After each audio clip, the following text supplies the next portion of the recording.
All sports, all plays. All sports, all plays. All sports, all plays. 365, we're making up plays. You talking the game, get you to the days. We're high in the court, the dime in the lane. Variety topics living the same. All presentation, sports information. In the airways, taking the nation. All sport, all plays, like working your faces. Grace at the field, so tie the laces. All sports, all plays.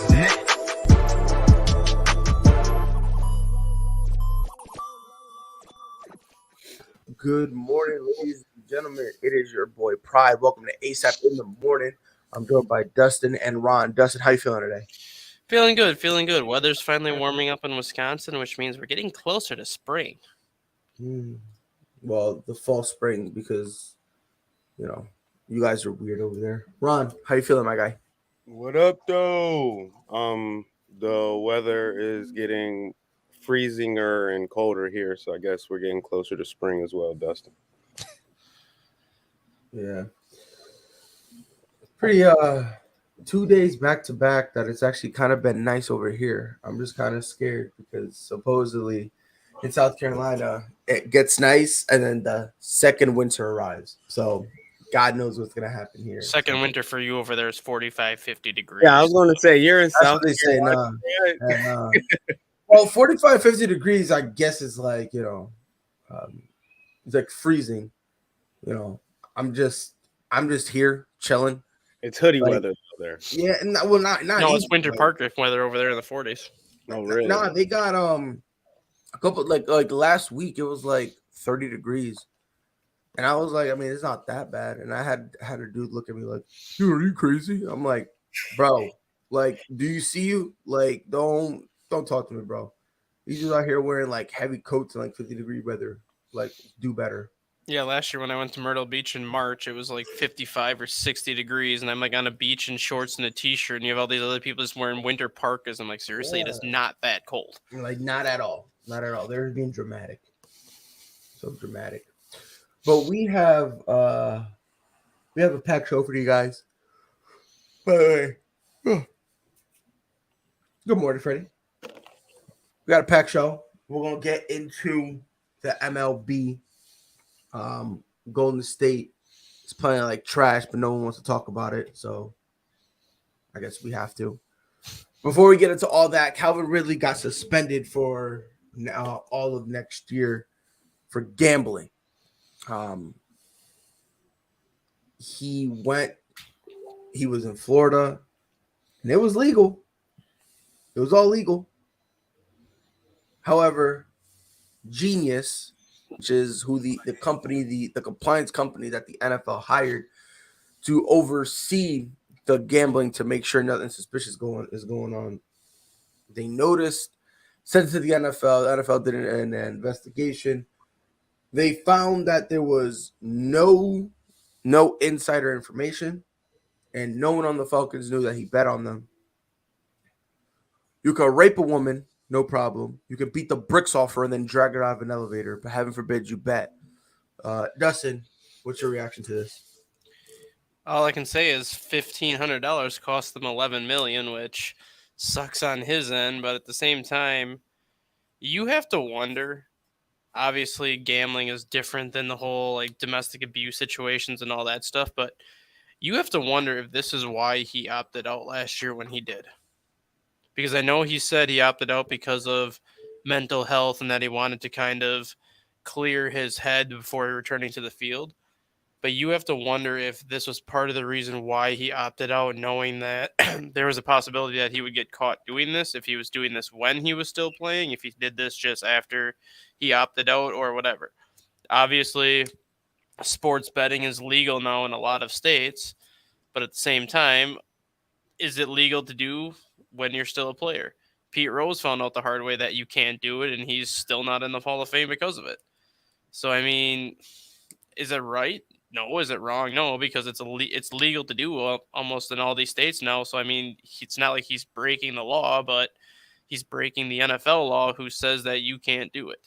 And he knew better than to do it, and yet he still did it. Even if it's only $1,500, it's still $11 million less dollars that he's going to make next year because he's got to sit.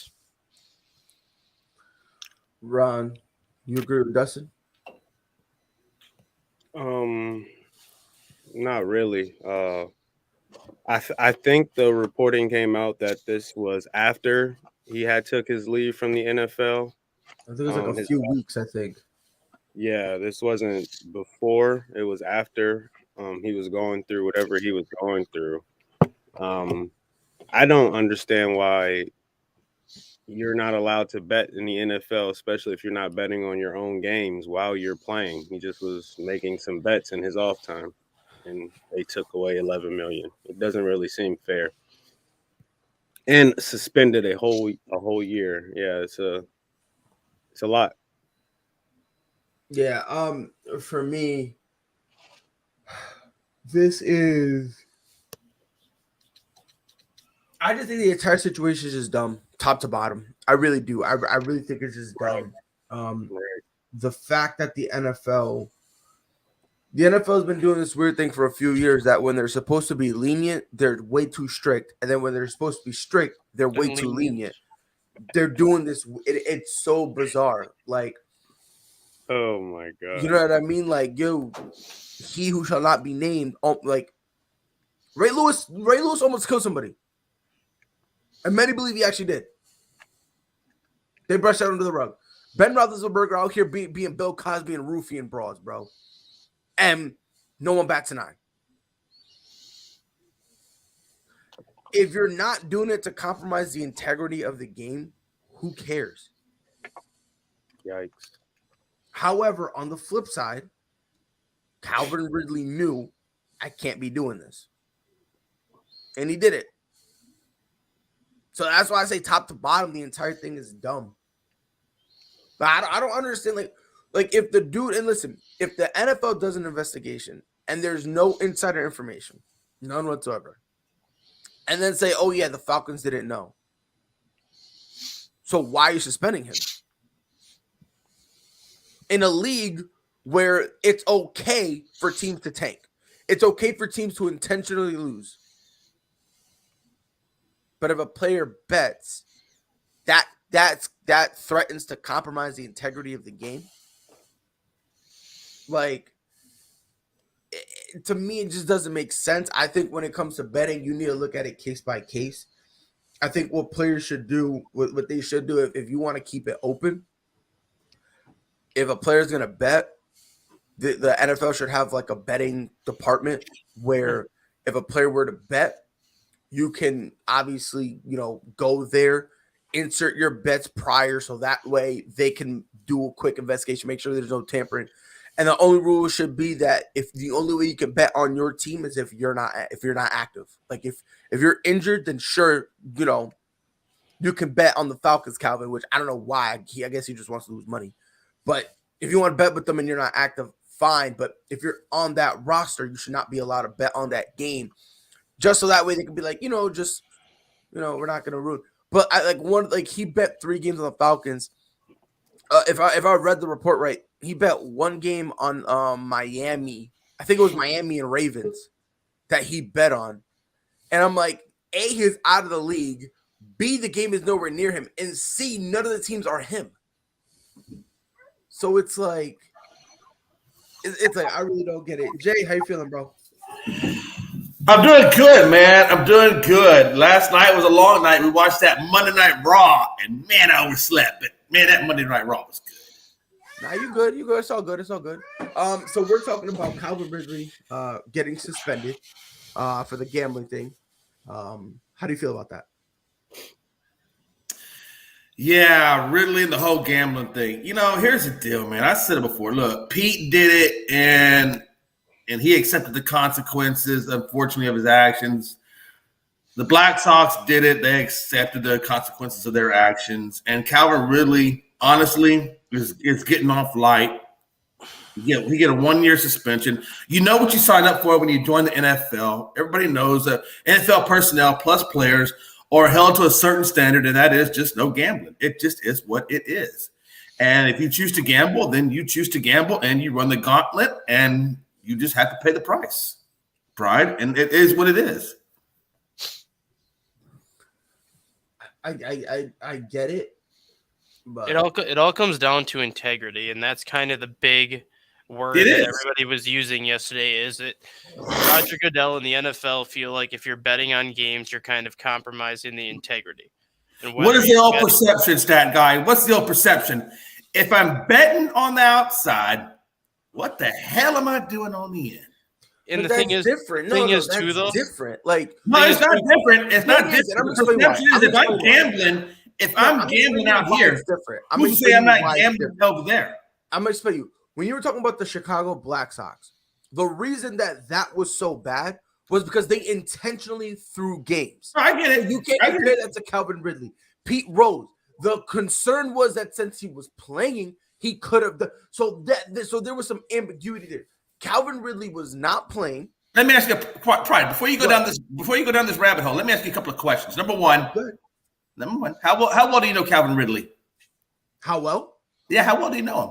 Well enough to know his name. No. Okay, there you go.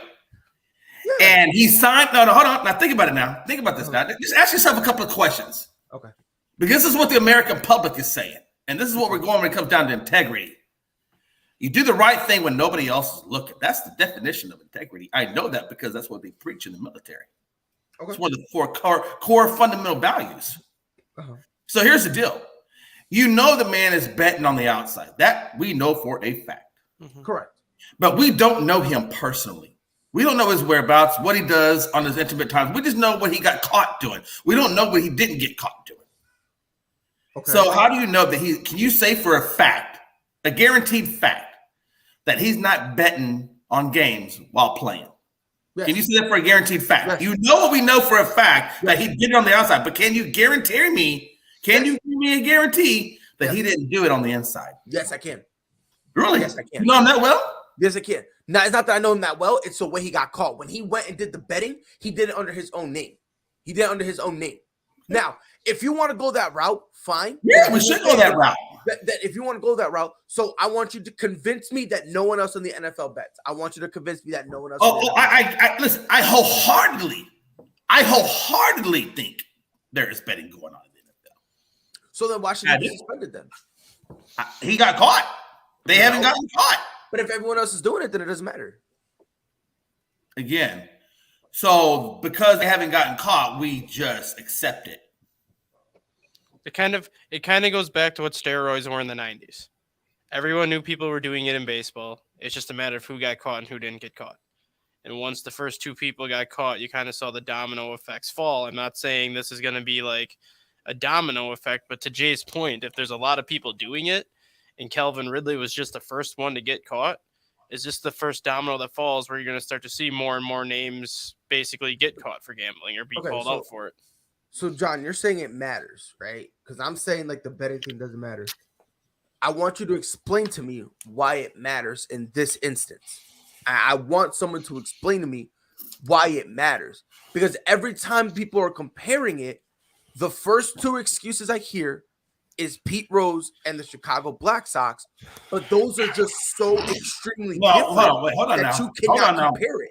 Pride, I was just giving you examples of it. I'm not saying, not you, Jay. Exactly. Like, but I will say this. Pride. Here's where I'm getting at. This is the point that you're missing, and this is the point that John is trying to make. The point that John is trying to make is the minute you know that it has happened, the minute you know something has gone against the NFL regulations that you sign up for, you've got to hold them accountable. And that's what the NFL did. It's not that what he did had an impact on what he does in the NFL. It's the fact that he did something that it was against the regulations. And so the NFL had to, by law, they had to step in. I understand. They had to hold him accountable. They had to hold him accountable. 100%. So that way the rest of the people that are doing it understand that if you are caught, there will be punishment. I said it earlier. Ron and Dustin kept at me up. I said Calvin Ridley needs to have some. He needs to wear some of this because he knew that from the jump. So I definitely had no problem. But at the same time, a year is ridiculous. Why? I don't care what anybody says. Why is it ridiculous? No. Explain that though. You say it's ridiculous. I'm explaining you why. I'm explaining you why. The NFL did an investigation. Mm-hmm. No insider information was found. And the Falcons did not know. This is not me making it up. This is not me assuming. This is not conjecture. The NFL, when they suspended Calvin Ridley, like 20 minutes later, they sent out an actual report, a memo from the desk of Roger Goodell. And they said there's no insider information at all. And the Falcons did not know. He doesn't have any extra knowledge that I would have. Now, if he was playing and he was betting on his own game, that looks suspicious. It really does. It looks suspicious. We can't say for sure, but it does look suspicious. Now, if all of a sudden he makes a bet and the game he bet on the other team, he got 10 targets, and all of a sudden he's going 2 for 16, now we have a conversation. But if the dude isn't even forget being active, forget being on the field, forget being on the sideline, homeboy's not even in the same state, and you're gonna give him a year. Because again, Pride, they caught him doing it. They had to set a precedent for what it would look like to other players. If you're caught gambling, this is what you can expect. And you know what they say? The first one always gets the hardest because that's the guy that's got to be made the example of. Yep. Right. And Calvin, I love you, buddy, but you did something that you shouldn't have done, and you got exposed, and you got made the example for everybody else that's going to come behind you. The prize point, there are other people probably in the sports that are gambling right behind you. And if you're caught, this is what you can expect. Because Roger Goodell came out and made a statement, or basically by leveling out that punishment of a year, he basically made the statement of, hey, we're not playing. You want to gamble, you're going to lose a year. Go ahead and do what you got to do. Do what you got to do. But we're going to do what we got to do. That's ridiculous. And that's stupid. It's not stupid. It's not stupid at all. It's immensely stupid because how is that stupid? You tell me how. Because I just told you, they literally said he had no insider information. Nothing was rigged. He did not compromise the integrity of the game. He didn't know anything. He didn't know like if he bet on the Falcons versus Bills, he didn't know the Bills handbook. He didn't go to the. Right, you're looking for something that is not the issue. The issue is he signed a contract stating the NFL told him, gambling, whether you had insider information or not, is not the point. The point clearly, pride. And he signed a statement saying he would not bet on games, period, whether it had implications or not. But that's why I'm not saying he shouldn't be suspended. You're just pissed off because he got a year. Well, I'm sorry, Pride. You screw up and you get it. You said what? You screw up and you get it. You just get it. You knew. He didn't have to do it. Pride. He didn't have to go against the regulations. He chose to, Pride. Pride, he's a grown-ass man. He's a grown-ass man who made a grown-ass mistake, and he's paying a price. I'm sorry. You don't like it? Well, it's a stupid price. If you agree with the price, it's not stupid, Pride. Yes, it is. A year is ridiculous, especially. No, it's not ridiculous. I don't think it's ridiculous. 110% is ridiculous. 110%. There's no other way to look at it, especially when there's a lot of different ways to look at it, Pride. Your way of looking at it is not the only way.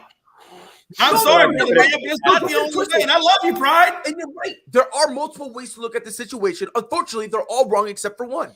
That's all. Oh, God. Come on, Pride. They're not all. That's not true, Pride. Pride, that's opinionated, and we don't do opinions here. We leave them at the damn doorstep. No. We talk about facts. Pride, we talk about facts. In this instant, it is ridiculous to suspend him for a year. Because when they gamble, the reason they banned gambling, their whole thing was because we don't want to compromise the integrity of the game. That is the reason. However, if the guy cannot affect the game, how is he? How? I need someone to explain to me. How can Calvin Ridley, who was not playing, compromise the integrity of the league to the point that he deserves a 1-year suspension? The only way, 4 games, 6 games, fine, cool. I'm not gonna complain. Because again, he broke the rule. He's gonna get suspended. I'm not disagreeing with the suspension. It's the length that, frankly, is absurd. Because a year, when meanwhile Ray Rice over here uppercutting his girl and dragging her out the elevator, and no one is saying a word. Let's talk about it. You see what I'm saying? Like, you feel like half a year would have been better? Yeah, if you, I would have been okay with one game per game he bet. So if he bet on 6 games, spend him 1 game for each bet. Honestly, that's even better because now it makes people go, okay, yo, you know what I mean? Like, Now you're sending a message while actually punishing him. But at the same time, let's be honest, the problem that the NFL has, and I said this earlier, when they're supposed to be strict, they're way too lenient, and when they're supposed to be lenient, they're way too strict. The only thing that I can think of in terms of the integrity and how Ridley could alter it in a way is if he knew players on the games that he was betting and basically said, hey, if you intentionally do this or intentionally do that and I win, Right. we'll split what I make down the middle. Now, if that's the situation, now we have a whole separate conversation. That's kind of, I think, where the NFL's doing like. But that's kind of why the NFL no insider information. I know. They say that there's no insider information, but I think that's why the NFL is going to the level that they're going with, to Jay's point, because they want to set that example, but they also want to make it known that you don't have to be betting on your own team to ruin the integrity of the game. If you have a college teammate, if you have a friend, or you know somebody on one of these games that you're betting, all you have to do is tell this person to purposely mess up so their team loses. So you win whatever the winning pot is, and then you can split it with these people down the middle. And that's kind of where that integrity thing comes in, where they can say all they want that there is no insider information, which there might not be, but all it takes is for one player. And I'll just use Josh Gordon as an example. Let's just say Josh Gordon being with the Kansas City Chiefs last year.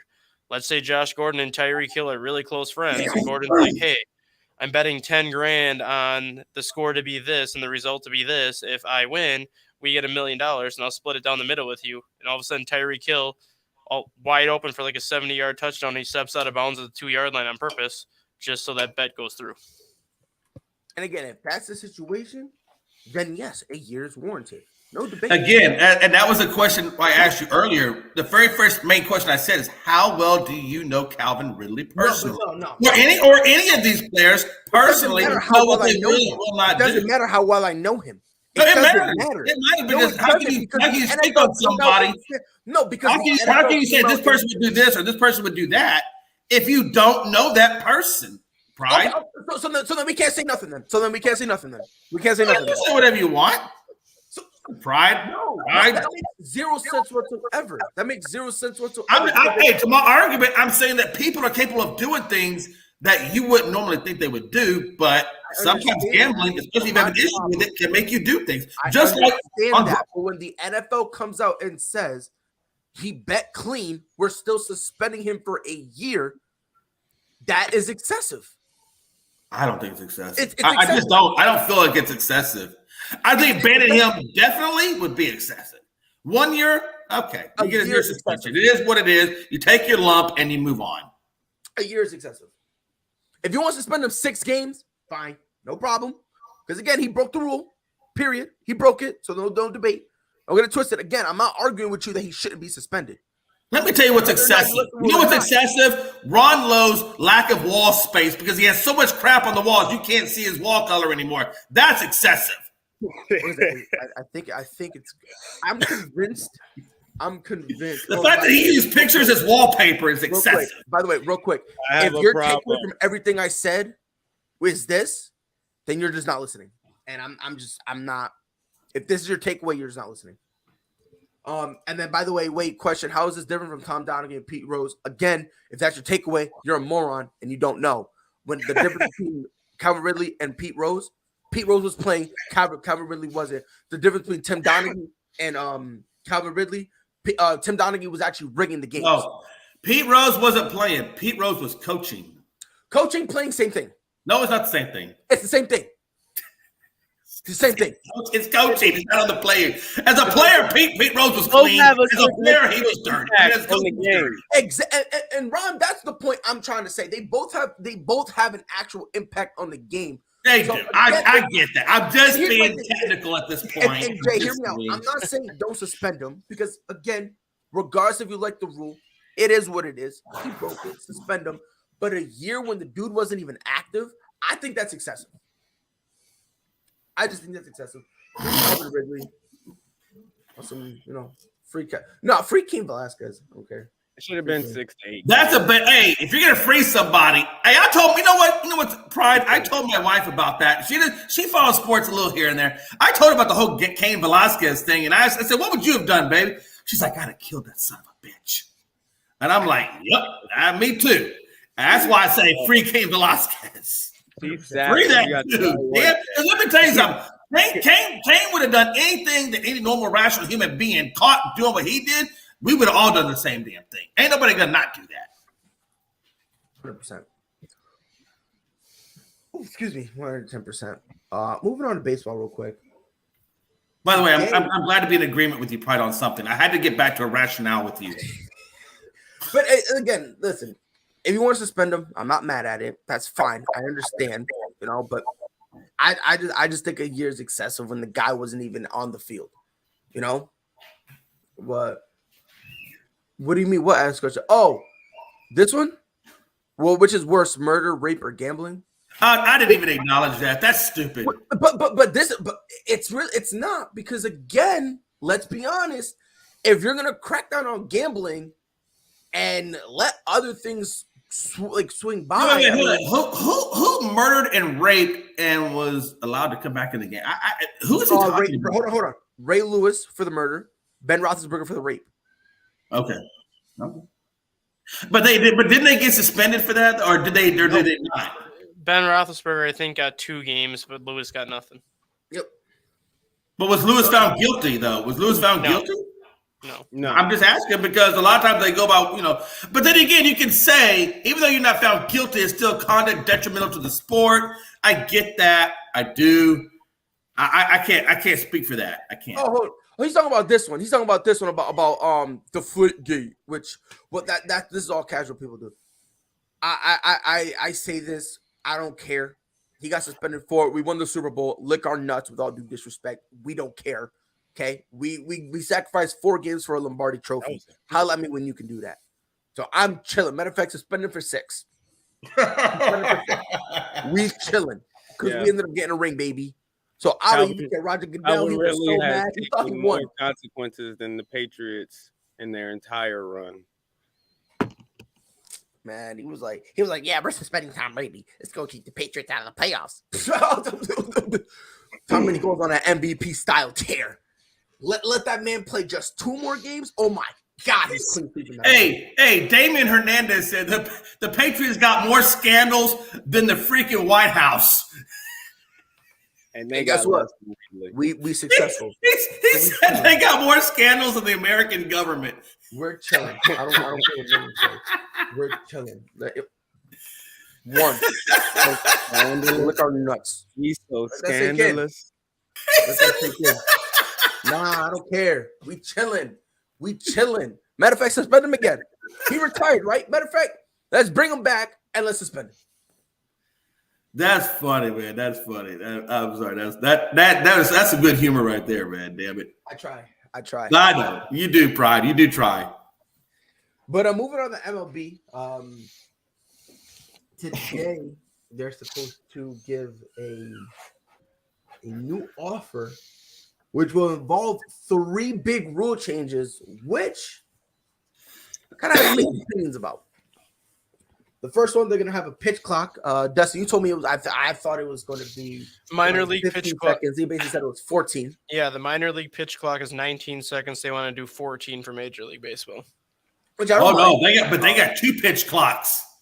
They got 1 pitch clock for when bases are loaded, or when runners are on base. No, and then they got another pitch clock for when bases are empty. No, it's the same thing. No, it's 14 and 19. No, the 19 is for the minors. Yeah, that's for the minors. Yeah, and that's not what I read. Yeah, they want to go with just the universal 14-second now for baseball. Yeah, they want to do it universal, so that way it doesn't matter if anyone's on base or not. You still get 14 seconds. So it's still the same. That article. Yeah. So they're doing a pitch clock, which good, thank God, because there's some, a pitch clock, which is good. Bigger bases. So that way it encourages more movement on the base paths in terms of more steals, etc. Which, which one am I missing, Dustin? The eliminating the shift. There it is, the shift, which that's the dumbest thing ever. That one to me is perplexing. That's dumb. Because don't get it twisted. I understand why they want to eliminate it. I hate the shift, but if you can't freaking bunt the ball down the third base line to get the shift to be done, like you don't deserve to be a Major League Baseball player. I don't know if you heard about it. They want to eliminate bunting too. Yeah. So now that's kind of. By the way, the two other rules that they also want to implement, they want to ban bunting, and for lefty pitchers, you got to step off to throw to pick off someone at first. Real quick question, Dustin. Yeah. On a May 6th article, MLB's pitch clocks of 14 seconds empty bases, 19 seconds runners on. Are you saying that article is invalid, that they actually came down with one single pitch clock and not the two? Yeah, they switched it last night because the players said there shouldn't be two different pitch clocks. It should be one universal pitch clock because otherwise it's going to get to the point now where a pitcher's like holding the ball and all of a sudden they look at the clock and it's 15 seconds. And if they have that ball more than what the pitch clock says, it counts as a balk. So how many players are going to end up getting balks now because they were just used to having 19 seconds with the runner on base, picked up a double play to get at runners off base, but all of a sudden now it's a 14-second pitch clock, and all of a sudden they're like playing with the baseball trying to get a grip on it, and all of a sudden the umpire's like, nope, that's a ball because you didn't throw it soon enough. That's an easy fix. All you got to do is put the pitch clock right behind the pitcher's mound, and right behind where the umpire is, and he's constantly looking at that clock no matter what. All Major League Baseball do is have to keep the pitch clock accurate. And that's the thing, like the pitchers, if I'm not mistaken, it was basically the pitchers who basically had the first problem with the. It's basically the Yu Darvish rule. Right. Because Yu Darvish takes like 34 seconds between pitches to throw the damn ball. Which is like ridiculous. Never mind. And mind you, that's what I'll say this. Hey, listen, I'm in agreement with one pitch clock at 14 seconds because honestly, if it's going to speed up the damn game and not make it a 5-hour love affair, I'm down with that. I don't like the 14 seconds. I think 17 seconds would have been perfect just because the moment the catcher throws you the baseball is when that pitching clock starts. So let's just say the ball was in the dirt, the catcher throws it back to you, and you want to rub the ball off. That can take 3 seconds, and then you throw the ball back to the umpire. You better rub that ball off quick. But then if you got to throw it back to the umpire, and then he throws it back to you, that's still taking time off the pitch clock. No. If you're exchanging them, the pitch clock stops. Yeah. I don't know. I think 17 seconds is perfect. I don't think 14 is enough, but I think 19 is too long. I think 17 is kind of the middle because if you look at Major League Baseball now, not saying by the time the pitch is thrown, but from the time the catcher gives the pitcher the signal to the time the pitcher comes into like his set motion ready to throw, it's usually 16 to 18 seconds. Is usually the time it takes from when the catcher drops those signs to when the pitcher like gets into a set motion. So that 17-second pitch clock is pretty much right in line with what it is when the pitcher comes set. It's just a matter of he'd have to throw it right at that 17-second mark as opposed to staring at the hitter, checking first base a couple more times before throwing it. Yeah, for me, maybe it's just me, but I like the 14-second pitch clock. I really do.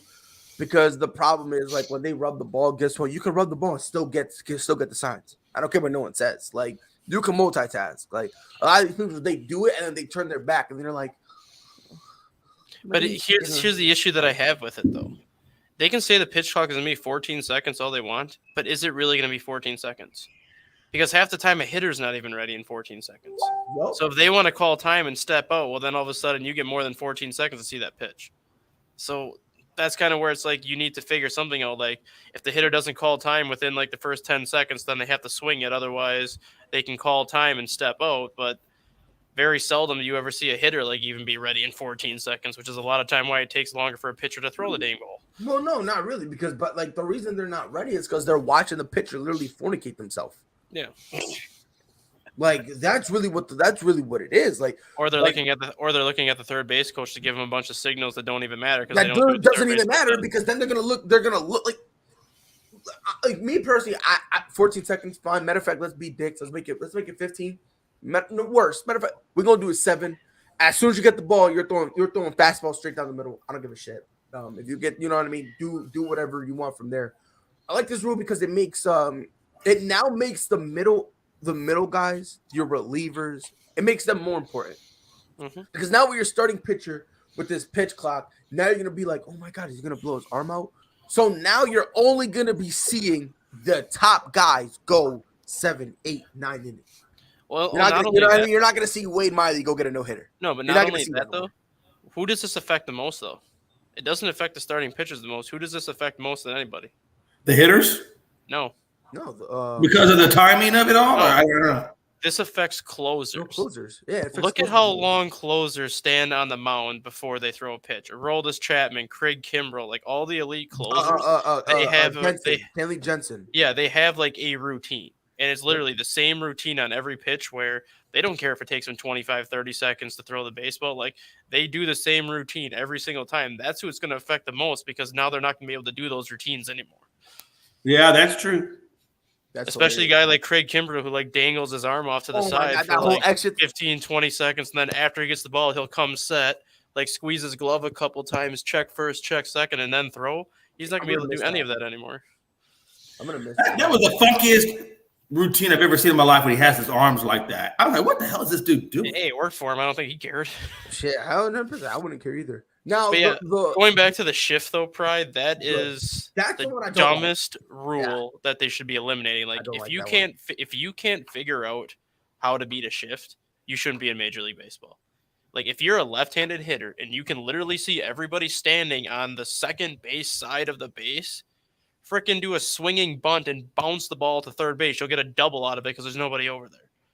That'll get them out of the shift real quick. But for whatever reason, Major League hitters can't figure out that, hey, there's 7 guys over here and 2 guys over there. I'll hit it to where 7 guys are. That's true, though.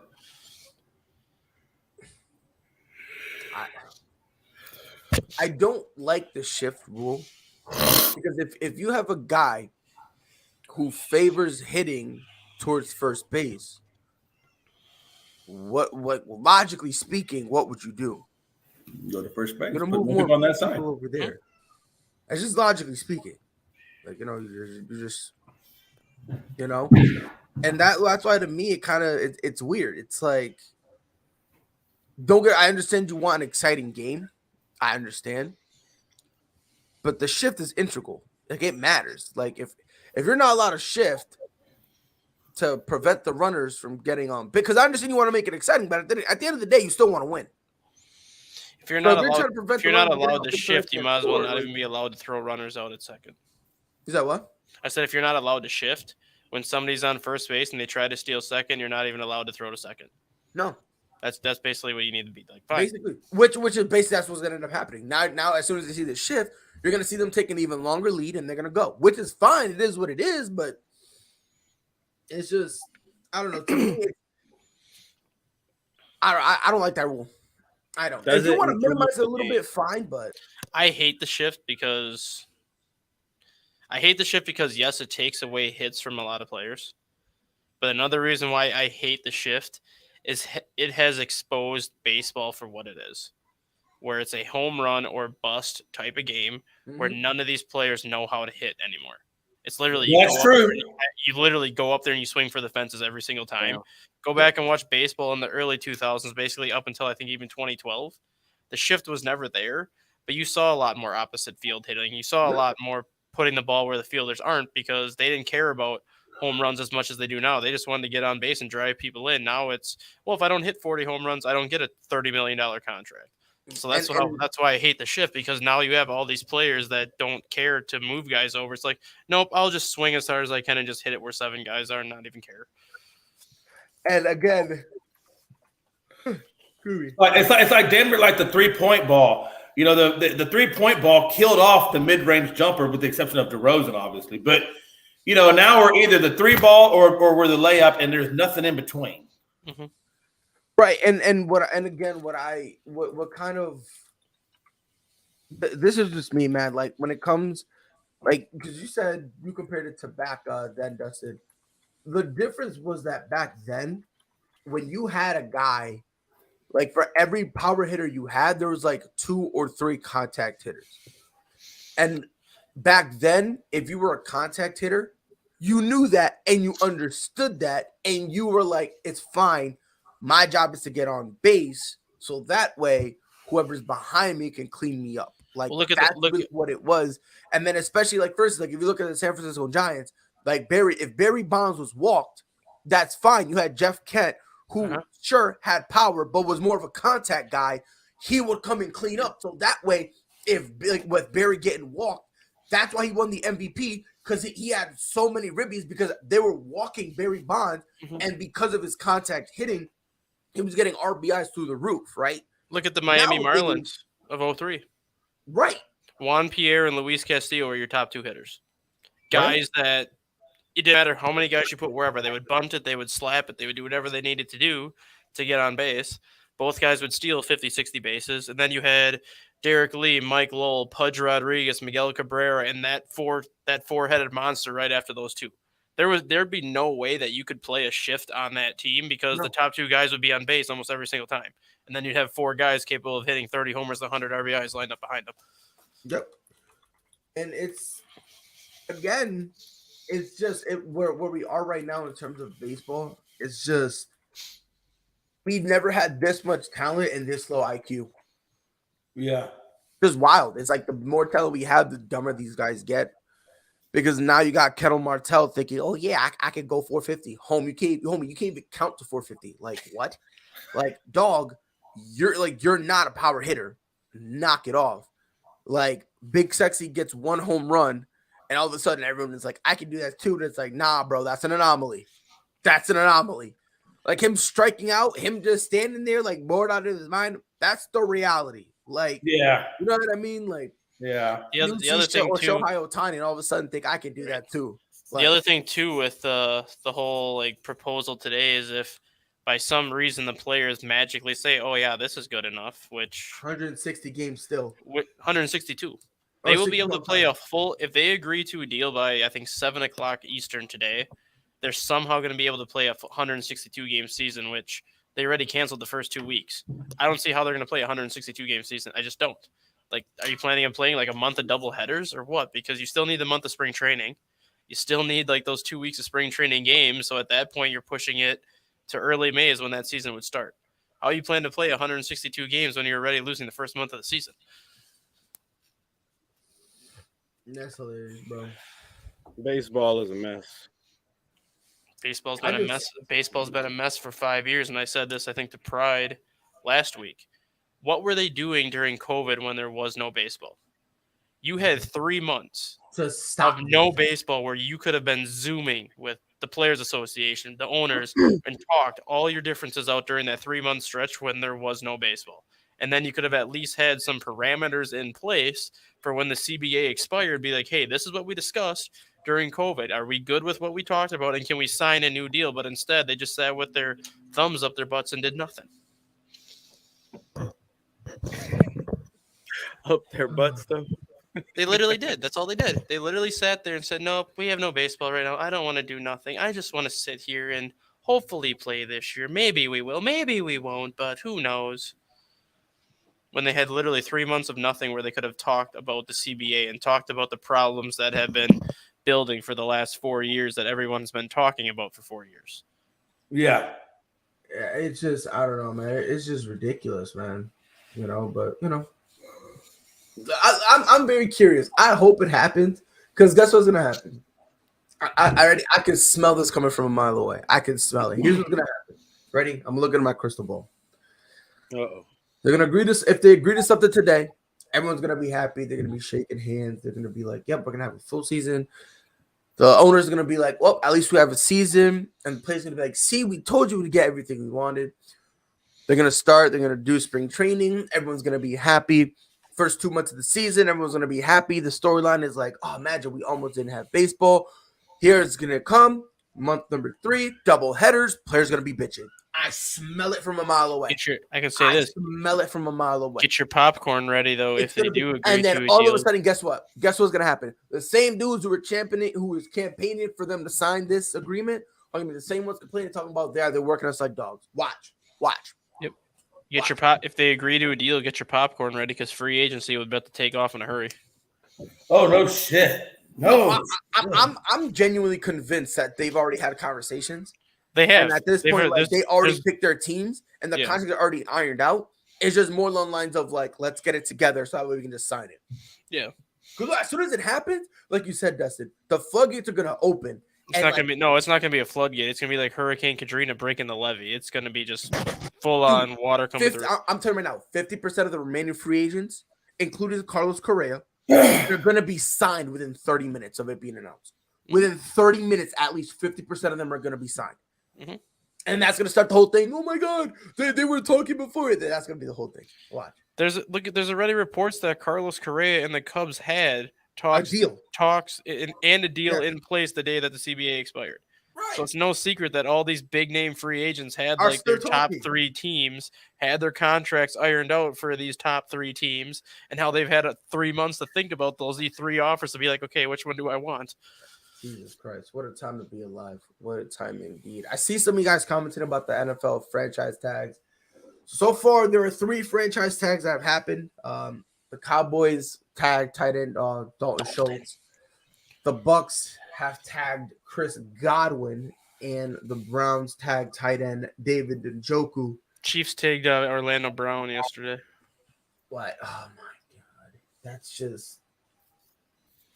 I hate this tag. Like, you know what this tag really is? here, explain it to me, Dustin. It's exactly what Major League Baseball is arguing about right now. The franchise tag is the NFL's version of arbitration. That's literally what it is. It lets the team hold on to a player 2 additional years under that tag format where they just get a raise every single year. That's how Major League Baseball arbitration works. You finish your entry-level contract, then you have 3 years of arbitration, which is basically baseball's version of the franchise tag. Yeah. For me, I feel like personally, if you're gonna tag someone, I don't mind it. They shouldn't be allowed to do it twice. They shouldn't be allowed to do it twice like God. Okay, yeah, if you want to do it twice, that's fine. Yeah. I just don't, you know what I mean? If you put them in a situation where it should be a one-time thing. It should be a one-time thing where you get it once and then after that you can't get it again. Like Godwin got it twice now. Right, you know what I mean? Or if you're gonna have it twice, like, you know, if you're gonna have it twice on one player, then the next year you shouldn't be allowed to have one at all. And then that kind of like decides who you actually want to tag more. Well, I wouldn't even do that. What I would have done is, like, if you're gonna franchise tag them 1 year, fine. Next year, double it, triple it. Like do it enough substantially where they actually have to sit down and have a conversation to go, do you really want to do this? Like, you know what I mean? Because I understand you want to keep control of the player. That's fine. But at the end of the day, you shouldn't be able to control the player long enough that by the time you kick them to the curb, they look like shell themselves. You don't want to put them in a situation where they consider holding out. Because the last person who fought the franchise tag, look at him now. Le'Veon. Yeah. Journeyman since. So, and by the way, people are going to say, oh my God, what about Kirk Cousins? No, that's completely different because after the franchise tag, they let him walk. Man, Le'Veon Bell hasn't been Le'Veon Bell since he left the Steelers, man. Nope. No, he's like the Antonio Brown. Because he went to the black hole where careers die, and then he tried to save his career by going to the Chiefs and the Ravens, and it was too late.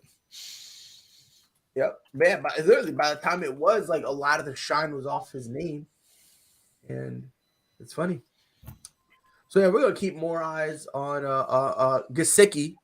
The Dolphins tagged him, which I'm just waiting for Devontae Adams at this point. No, because you have to wait for the other. You have to wait for the other thing first. Yeah. Aaron Rodgers, $53 million contract. But here's the thing. Here's the thing, though.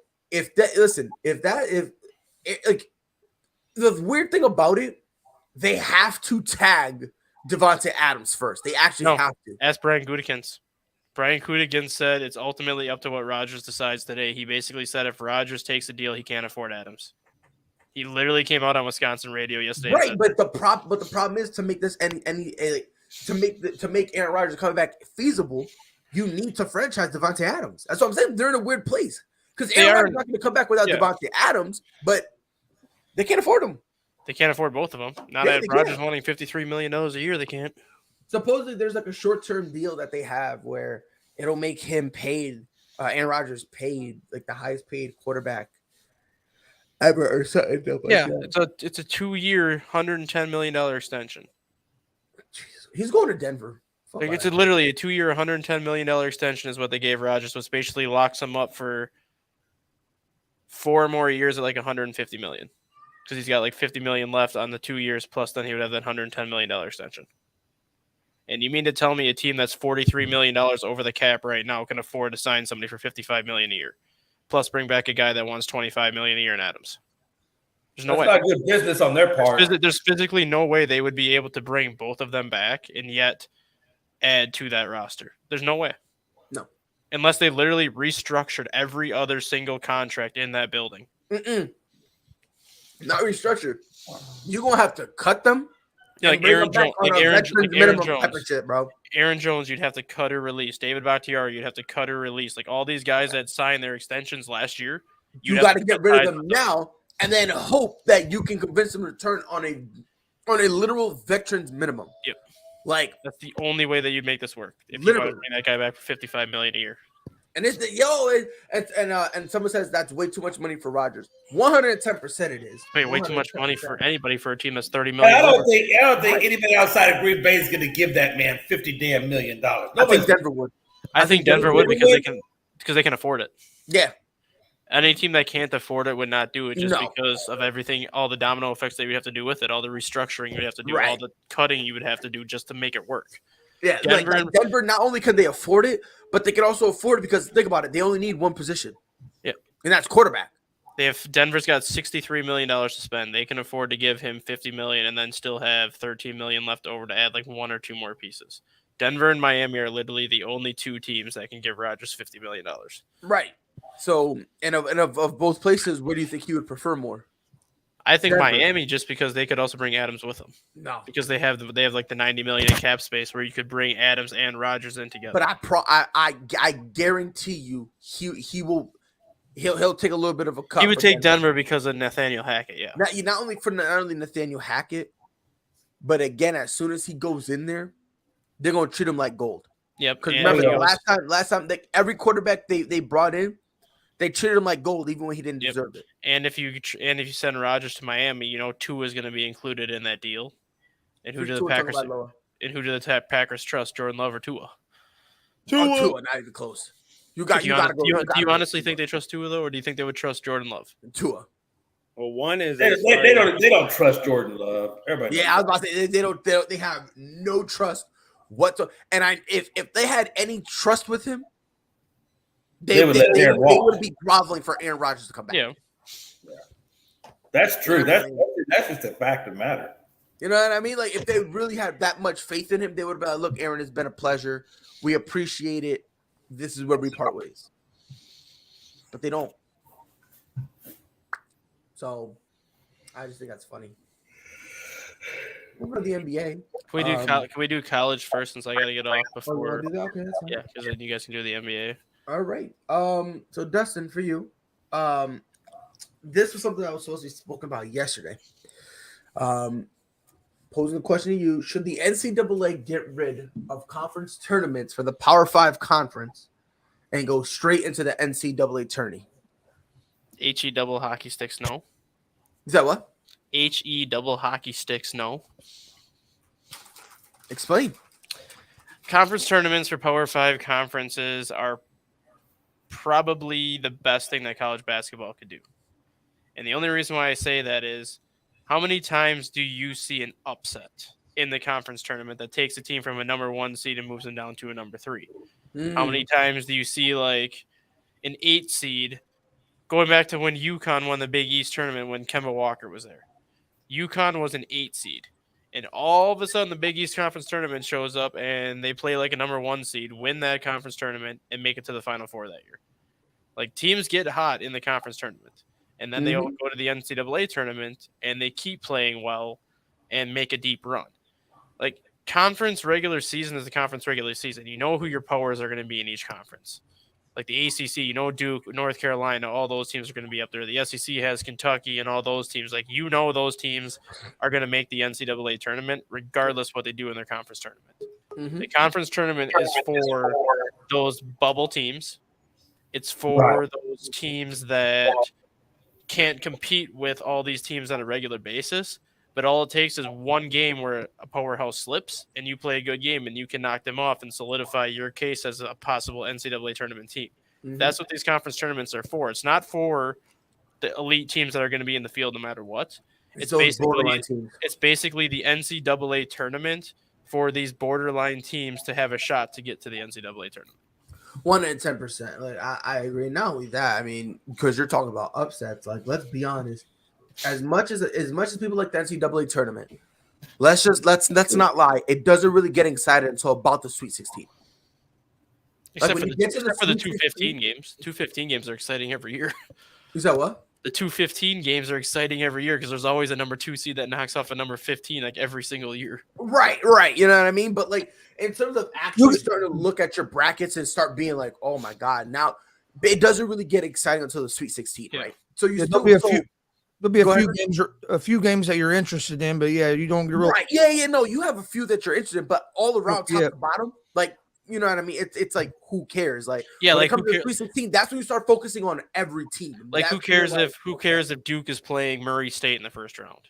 Like a 2 versus 15. Like, who really cares? Outside of Duke and outside of Murray State, who cares about that game versus versus the conference tournament? Duke, North Carolina, round 3. Who's going to say no to that? Right. So those tournaments basically bring relevancy to the NCAA tournament because now you know kind of really should be ranked. Yeah. Right. And the thing is the Power 5 the conference tourneys, right? Like that kind of gives you a little bit of the NCAA excitement before there's a lull, right? Because again, the first 2 rounds, who cares? You know what I mean? There's probably 2 or 3 games you'll pick, but overall it's really not interesting. When you get to the Sweet 16, that's when you start focusing on everything. So it's like excitement, a little bit of a low period, and then back to excitement. I don't mind it. What is it? What else does it do though? You know, honestly, there's no bad. There's nothing bad you can tell me from the conference tournament. There's no downside. What else? The other reason why they won't get rid of conference tournaments? Money. Right. And what else? Money. It brings a lot of money to those conferences. Go back to when Zion was in school with R.J. Barrett and Cam Reddish. Duke was on ACC Network a lot of that year because a lot of the ACC was terrible that year. So unless you have ACC Network, the only time you got to see Zion Williamson play was highlights. Yep. ACC tournament is on ESPN. It is on ABC, so the entire national audience gets to see who Zion is before the NCAA tournament starts, and they actually get to see him against quality opponents instead of sticking him up against one of these Patriot League teams that wins their conference against a 16 seed. You actually get to see him for an entire weekend against some of the best teams in the country to know who he is before the tournament starts. I'm going to the Big Ten championship game on Sunday in Indianapolis. Yep, we're going to the championship game. That's what's up. We just got tickets. We just got our tickets the other day. Real quick, St. Mary's 2 in a row against Gonzaga. I say no. They've done it. I'm hoping IU goes on a run. They've played themselves out of the tournament. I say no. I think Gonzaga wins, but I think it's a thriller. I think Gonzaga needs to lose. Really? Yeah. And I've said this game before the tournament and get their focus back. I've said this from day one about Gonzaga, with the exception of last year. Gonzaga was the one team I could never trust in the NCAA tournament because who did they play during the regular season? They never gave themselves a tough conference or a tough non-conference schedule, and their conference outside of St. Mary's is garbage. They could go 30-0, 31-1 every single year, get a number 1 seed in the NCAA tournament. Schedule. And how many times would they make it past the Sweet 16? They barely ever did because they weren't used to playing competition. Finally, Gonzaga started to give themselves a tough non-conference schedule, and it paid off last year because they made the national championship game. They had a tough non-conference schedule this year, but again, their conference was terrible outside of St. Mary's. They need to lose that game against St. Mary's to get their focus back and kind of get back into the number 1 ranking that they held most of the season heading into that tournament. Otherwise, I think it's going to be another Sweet 16 exit for him just because Gonzaga needs to move from the WCC and get into the Pac-12 where they're playing a lot of these elite teams year in or week in, week out, game in, game out. Yeah, if from now on, if you have an easy schedule, you shouldn't be allowed in the NCAA tournament. No, you should be, but you know my point. No, you shouldn't because the wins don't matter. I mean, the wins matter, but you know my point though. If you're playing 30, if you play was thinking Prairie View A&M 31 times. What do you think is going to happen? You're going to probably go 30-1, 31-1, and then all of a sudden you play a team like Arizona and you get your crap kicked out of you in the NCAA tournament because you're not ready for that kind of intensity. Not my problem. Exactly, but that's why I never trust Gonzaga. That's why I never trust Gonzaga, though. That's wild. That's wild. That's wild. Okay. Rob, what if I go in and out like Bulls defense last night? First of all, Mm. that ain't the Wi-Fi. That was me putting the camera on mute because I am at work. The Bulls defense has been a faucet for the last And month second and a of half. all, we will be A-okay once we get back Lonzo and Alex Caruso. Rob, All Rob, why are you 500 against playoff teams? Why are you 500, Rob? Because we're missing our great wing. No, defender. Rob. Jay, did you just say the Bulls are 500 against playoff teams? Yeah. Try 2-23. Yeah, they haven't done good at Bulls all. are Oh, 2-20. wait, hold on. Is it worse than that? Yeah, Bulls- no, they that loss to the Sixers put them under 500. Yeah. They were 500 going into that game. No, Well, they're that's not my five. fault. They're 500 against teams that have a 500 record, but against teams that are actually in the playoffs, the Bulls are like 2-21 or 2-23. Yeah, They are haven't they are done good 0 against. they are 0-14 against the top 3 seeds in the East. Hey, and the West hey, combined. hey, first of all, this ain't about the Bulls. Hey, Rob, how does it feel to know your team are pretenders and not the real deal? How hard is it to stand behind them? Hey, you know what? I'd rather be a pretender than a Rocket. Why? Because we're rebuilding. Because we're rebuilding, not Rob. Because we're rebuilding. That's your No, I'm excuse. missing. And why are you rebuilding? Because James I Harden don't know left if I'll you go guys. as far as call the Bulls pretenders. I don't know if I'll go that far. They're pretenders. How are they not pretenders? My only They're concern for pretenders. them They're are the pretenders design. right now until they get healthy. I When was they about get- to say, like, the concern I have for them is health. Yeah, they're pretenders Like, until they that get is healthy. the biggest concern that I have, because again, being like in the regular season, being wounded and all that stuff, you can go through it. You know what I mean? You'll be able to kind of with the regular season, be able to go through your ups and downs. But in a 7-game series, injuries always win. Yeah, you need all your Always. If you don't need believe all your me, go ask dogs in Brooklyn the last 7-game year. series. Go ask Golden State when they lost in the finals. Go No, ask I get it. Cleveland. But so what we're It's like, saying is, that's the only concern I have with them right now. so the narrative is everybody believes that a healthy Bulls team, They have a healthy. It's going to come out of the East and go into the finals. They have a legitimate chance in We're the just East. saying that they're A healthy contenders. Bulls team. A Here's the healthy Bull- Bulls team has and if you here's don't the think Bull- so, you're uneducated. No, I'm not it's saying not they'll what go- I'm believing. yeah, I I'm not just saying they'll go to the don't think finals, the but I Bulls think they are have. contenders. I don't think even a healthy Bulls team If they're is contenders, going they'll to help. be able to get to the finals. I think that the Sixers, Milwaukee, I think these teams are just built better than them. And I Here's- think, No, here's did you the see Bulls- we almost beat Milwaukee. Here's the Bulls without record right Lonzo now. and without hey, listen, Lonzo. the plaque for almost Not- in the not Lakers. Almost. I'm just saying, if we would have had our No. Listen, what I'm saying. The it legitimate literally plaque, came down. legitimate to, plaque for uh, alternate is in the ladies' what's room, his Rob. name? Literally, I saw it the other Carter. day, and Chicago Carter. Bulls was in the plaque on stall number 3.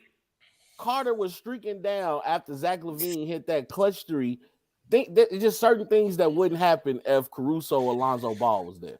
Just a bunch of lapses defensively. Rob, if you really pay attention to the Bulls games, Yeah. they are staying in these games, and then they have a 1 or 2 defensive lapses, and then boom, a run happens. Rob, I'm a Bulls fan like you, but this is what concerns me. 0-4 against the Miami, or 0-4 against Philadelphia. Yeah, Two- now that's 2 seed in the East. 0-3 against Miami. 1 seed in the East. 0-2 against the Bucks. 0-2 against the Grizzlies. 0-2 against the Warriors. 0-2 against the Suns. 1-1 against the Celtics. They're 1-2 against Cleveland. They literally have 2 wins against the top 6 seeds in the Eastern Conference. And That's exactly the position. And how the Bulls are healthy in have right the Bulls been all season? And if you look at those games, Man, they're that's true. 0-2 against Philadelphia with a healthy roster. They're 0-2 against Miami. We haven't had a healthy roster since Game 5 They played of the Philly, regular season. they played Philadelphia in We game lost 3. Patrick Williams like 5 games into Yeah, the regular Every season. day, yeah. They That's played what I'm Philly- saying, they man. played We haven't been healthy. Yeah, not at all. Not at all. They played But Philadelphia. again, game Rob, that is a concern you need to have though. Oh, I do have a concern. You know Health what I in mean? Philly. Because, again, I'm in the regular concerned about season, Philly. I'm not Yeah, concerned in the about regular- Philly. I I'm don't think the concerned Bulls about- are built to beat and to your Philly. point, I understand we were talking about Philly because we never know when Joel Embiid's going to go down, but he hasn't. To his credit, He hasn't. you know what I mean. And if he doesn't hasn't. go down, the Bulls have nobody on their team that can stop that mammoth of a man. They don't I know, need to man. stop him though. They just need to do. If you look at the first 2 games against Philadelphia, the Bulls lost 112-108 and 110-107. That was Mhm. before Harden got there. Yeah, that was before Harden got there. But the Bulls don't need to stop Embiid. They just need more scoring than just Zach LaVine and DeRozan. If you look at the first 2 games that they played against Philadelphia, Vucevic had like 24 in one of those games. Kobe White had, I think, 22 in one of those games. You Mhm. added guys like Lonzo Ball, Caruso, and Williams. They don't have to stop Embiid. They just need to get like 10 to 12 points out of those 3 guys. And that's what I'm To saying. get more If balanced scoring. If you look at the guys that's coming back, that's going to put everybody else into their natural roles. It isn't. So It think isn't. about how impactful that the bench is going to become. Now you put Kobe White back on the bench. Now you put Tristan Thompson to be that anchor coming off the bench behind Vucevic. I mean, the Bulls, to me, they're still okay. They're still They're still okay, okay. but they're still okay. But my concern is when these players come back, how long is it going to take them to get back to where they were? It's not going to be Klay Thompson long. No, I'm just saying. I mean, but Rob, and I was because I was talking with my boy Mike, not this Mike, another Mike, because he's a Chicago Bulls fan. I was talking about him. I was talking to him about the Bulls, and the concern is it's going to take them a while to get. And this is why I'm starting to worry a lot about Chicago. Because remember, before I was sucking them dry. I was like, yo, you know what I mean? And Rob, you should know this better than anybody because I said this to Pride pre-show. What happened to the Bulls last year when they made a trade? The Bulls were 18-19 last year, and they had the 6th seed in the Eastern Conference. They traded for Vucevic. They lost 9 of their next 10 and 7 straight and basically eliminated themselves from the playoffs. They had the number 1 seed in the East, traded for Tristan Thompson, and they're 2-7 since they got him. Well, they got him off the waiver. But they still picked up a piece they didn't need, and they've gone 2-7. No, we definitely Nah, needed Tristan another Thompson. bid. We But definitely needed they're another doing the bid. same thing they did. size. They're doing the same thing they did last year, though. Like when they acquire a different piece, for whatever reason, they forget how to play together because the chemistry is not the same. Because they did it with Vucevic last year, and now they're doing it with Tristan Thompson. Well, they were trying to have Tristan come just straight off the bench, but He didn't play well, Vucevic, though. He lacks so much interior defense. That's that why you're they trying did. to play That's why both they- of This them year, I think together. it's more due to injury. And that's my thing. When Patrick Williams comes back, 100%. he's going to help Vucevic down there. That's what I'm saying. And then when you have Lonzo there, you have Caruso there, you have more defense on the wings than stopping things before they even get to the paint. Which is true. It is true. Which is true. But again, I was talking to this with my boy Mike. Because when a player comes back, sometimes it takes them time to, get back in the swing of things. The problem Chicago is having, the biggest problem, is that they come back and before they can get back Acclimated, into it's the swing of another things, injury. they get hurt. Yeah. Biggest You know what I problem. mean? It's just been they've been a revolving door. Like, Yeah. you know what I mean? Like All season. All If season. it wasn't COVID, then it's been injury. Exactly. I guess the biggest issue that I have right now, and it's becoming a concern, is Lonzo Ball's not supposed to be back until March 25th. Yeah, because he's still getting I think he just got off Caruso is being reevaluated this week, but he probably won't be back until March 20th, and Patrick Williams is supposed to be back early April. Yeah. So they won't even be fully ready and fully up to speed when the playoffs start. Mhm. Right now, the Bulls are 4.5 games out of first place in the East, and they're actually closer to the play-in round than the top seed in the East right now. And that's the biggest concern because not only can they not beat the teams in front of them, but the teams behind them, like the Celtics, are getting hot. Cleveland has played strong basketball all season. Where a couple more slip-ups for Chicago, they will fall to that play-in round. And whether they get healthy or not, they lose that first play-in game, they're done. It doesn't matter. I don't think they'll lose the play-in game. If they play Brooklyn in the play-in round. That's the only team that could beat them. That's the only That's team. the only team that could beat them. The only team. Toronto's not beating them. Charlotte's not beating them. Atlanta's not beating them. I mean, Toronto has beaten Chicago this year, and so has Atlanta. Yeah, that's for, this year. For whatever reason, though, Rob, healthy or not, the Hawks have given the Bulls a problem this year. They have. All their games have been single digits, whether the Bulls have won or the Bulls have lost. Atlanta has given the Bulls freaking fits all stinking year because of Trae Young. All year. I ain't worried about it. When my boy Lonzo get back, all that Trae Young stuff over with. He dropped 38 on Trae Young the first game of the year against them. I don't care. I'm riding with my Bulls to the end. I will too, but I'm concerned more often. You know, a team that really concerns me more than the Bulls is the Warriors. They are concerning the hell out of me right now. I was literally just gonna bring that up too, because their defense is trash in their last 10 and on a 5-game losing streak. I was talking to one of my boys who he's like a Celtics insider. I was talking to him because I was like, yo, Golden State, what's going on with them? And the Golden State of like the people in power in Golden State, they have had conversations with themselves regretting the fact that they did not rock with Jordan Poole.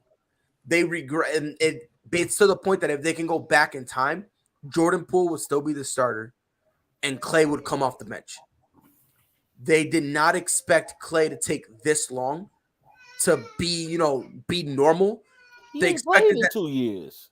Right, but they expected him to be able to bounce back quicker. Nah. That's what they expected. They expected a quick bounce back. Jordan Poole still been hooping, still doing his thing. So now they kind of feel a little I love you too. Hold on, baby girl. But they're feeling kind of regretful that they didn't ride with the hot hand. The situation that how it was explained to me, they basically did the opposite of what Minnesota did. A few years ago when they had Teddy Bridgewater and he was injured and Case Keenum was holding it down and he was on a roll. When Teddy was healthy, Minnesota had a decision. Do we go with the better quarterback or the hotter quarterback? Yeah. Golden State had the same conversation, and it was unanimous across the room that they were like, we will roll with Clay because we've had faith in him and we believe he will be fine, especially with the fact that in the G League, he was looking good. Yeah. He was looking really good in the G League, which reinforced their idea of we're gonna have him out there. You ask them about it now, they regret it. If they can go back in time, they would keep Jordan Poole. So Jay, I want to start it with you. 2-8 in the last 10, 5-game losing streak, has not been looking good at all. Sure, how concerned on a scale of 1 to 10 are you for the Golden State Warriors? I agree, man. They've been looking suspect here, obviously for the last week or two. So, it's still early to throw in the panic flag, but they definitely got to right that ship. They definitely got to right it, and I think once they get, Draymond under and back in their center, I think it'll right itself. But man, it is concerning. There's no doubt about it. It's concerning. But I think Golden State, they have experience. They've been here before. They know what to do. It's just about them being healthy and getting back on the right track. And I think they will eventually get that done. Ron, Draymond is expected to be back on March 14th, which is a matchup against the Washington Wizards. How much of an impact you think Draymond coming back is going to make for this team? I don't think Draymond is going to be 100% the rest of the season. So if he's not going to be 100% Draymond, their championship aspirations, they can throw it out the window. I don't even feel like he's going to come back March 14th. He's been so hit and miss with a lot of his return dates and what's been going on. So I think it's downhill for Golden State from here, but we'll see. If healthy 100% Draymond Defensive Player of the Year comes back, they're the best team in the NBA. Chris, with all the stuff, Golden State now falls to the 3rd seed in the Western Conference. Obviously, I doubt they'll be in the play-in. I doubt it. I think, they'll be able to, kind of right the ship a little bit. But isn't it weird that every time Golden State does something good, everyone wants to talk about it. Everybody wants to be like, "Oh yeah, they're awesome." But then every time they hit a skid, every time they just play poorly, people gloss over it. Why do you think that is? Oh man, I don't know. I think a lot of it is just Steph Curry is pretty likable. You got a lot of guys on the Warriors team that a lot of people like, so they just don't want to slide them when they're not playing well. I'm not real concerned about the Warriors though. It's their defense. If they can get better, if they can get improved defensively, they're going to be right back winning games. And they need Draymond bad he's the anchor of that defense. And without him, it's like they have no defense. Yeah. And another thing, Chris, they need to send Clay to the bench. 6-man role. He messed up their flow. But he's not Clay anymore. Insert Jordan Poole back in there and hope he can get the same rhythm he had before. Right. Younger, snappier. Clay should just be like what's one of them knives called? A utility knife that you can use for multiple things. Bring him off the bench. Let him go crazy with the shooting 6-man of the year role. Because watching him against the Lakers the other day, LeBron was calling him out. Had no problem going at Clay. The whole team. They need Draymond. I mean, I don't know, man. I mean, what big of a difference would Draymond? What difference would he make? I'm just thinking if like Luka gets matched up against them in the playoffs, I think that would probably have to be like a 3-6. Mavs are at 5 right now, but Luka's going to be able to do whatever he wants in the paint, on the perimeter. They'll get upset by the Mavericks right now without Draymond. Easily. And it's like the other guys play harder on defense when Draymond's out there on the court. Yeah. Like right now, the effort on defense is terrible. Yeah. So putting it that way, back to your original your question, Pride, I think it's significant impact Draymond coming back because he's the orchestrator. He's the leader. He's going to be putting everybody in the right place. But the thing, I mean, maybe it's just me, but the way I'm looking at everything, like, I don't, like, for me, the problem really isn't offense. You know what I mean? Like the problem isn't offense. Like, look, they lost to the Nuggets. They put up 124. Yeah. Okay. Put up 116 against the Lakers. 130. Like, they're putting up points. You know what I mean? The problem is just like the fact that your best defender right now is Clay, and you know, or at least that's who they hope is their best defender. And he's not the normal Clay on defense. And he's not the normal Clay. But if we're gonna have that conversation about Clay, let's sit here and pretend this is Draymond 4 years in. Right. We also need to remember before he got injured, defensively, Draymond wasn't the same either. Well, that's why I thought it would have been a good move. That's why I thought it would have been a good move for the Warriors to try to acquire Ben Simmons. Right. Like, we didn't remember that. We didn't remember. We said Golden State needs to get him. You don't even have to go. Because Simmons can be like a younger Draymond Green. Yeah, exactly. He does everything Draymond does except minus the occasional shot.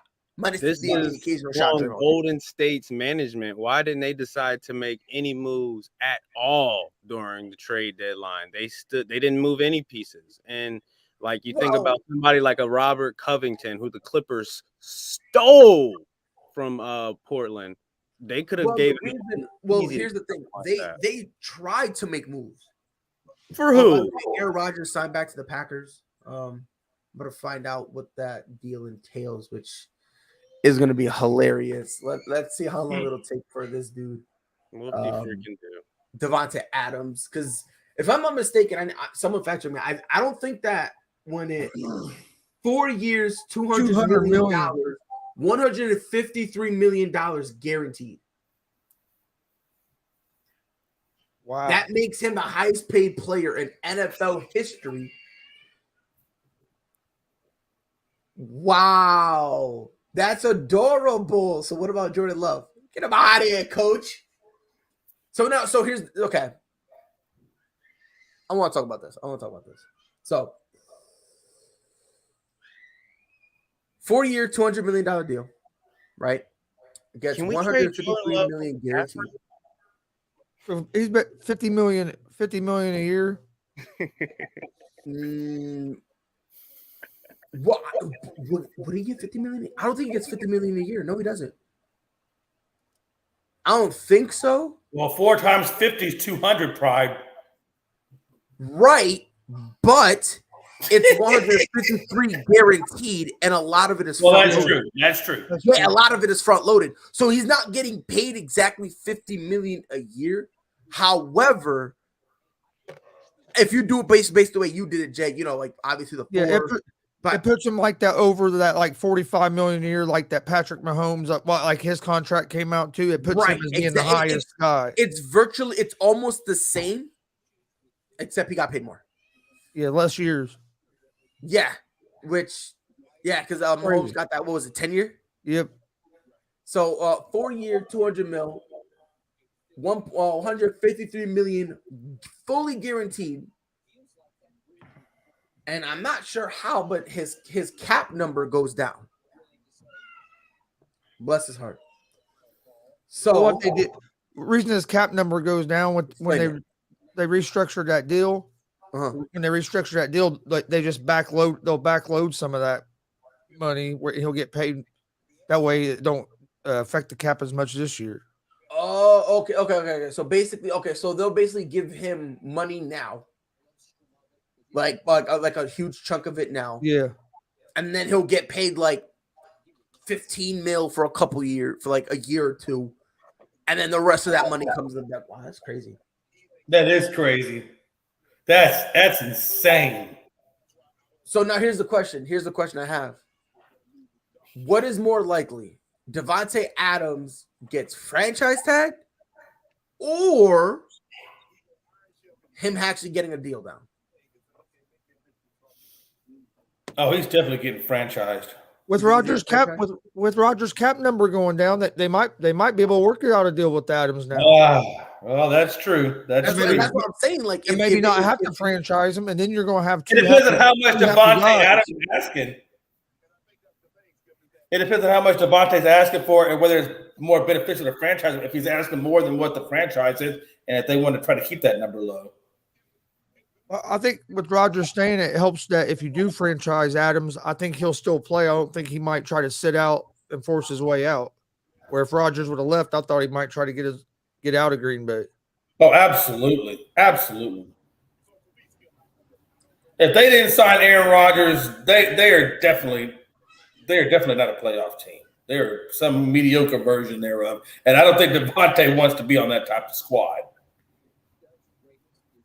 I cannot wait to see what happens, because I'm pretty sure that when you get franchise tag, that does not count against the cap, right? I don't think so.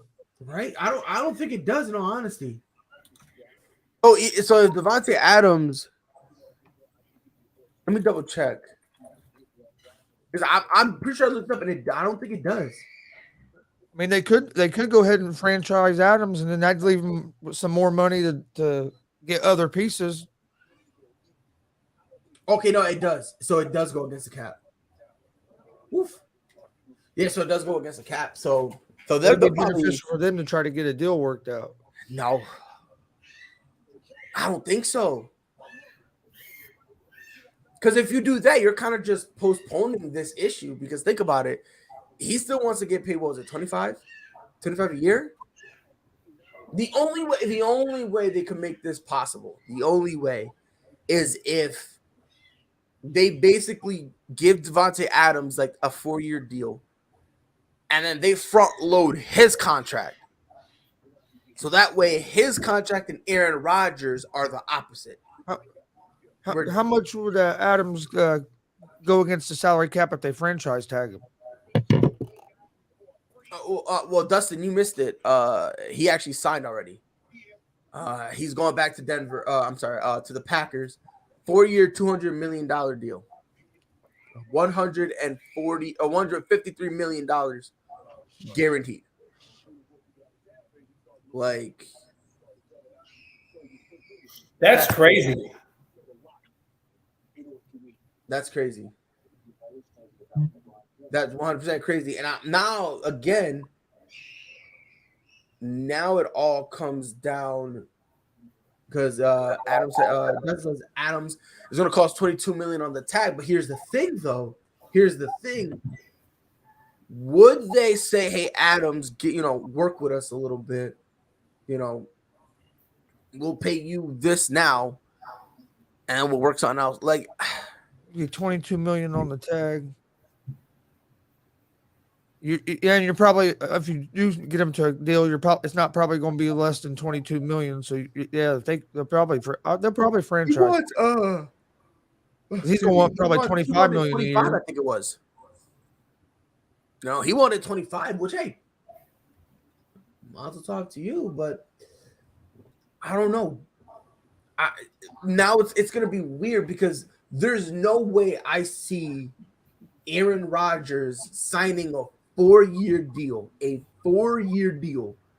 Devontae Adams is not going to be there for at least 2. Yeah.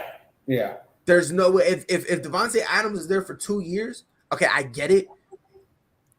Because what Aaron Rodgers is probably thinking, this is what I would be thinking about in this situation. Look, there ain't no way I'm going to be playing at this level for 4 more years. I probably got 2 more left in me.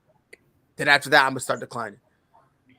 So as long as them at least those last 2 years, if I got this, if I can have Devontae Adams, I'm good. Yeah. Like,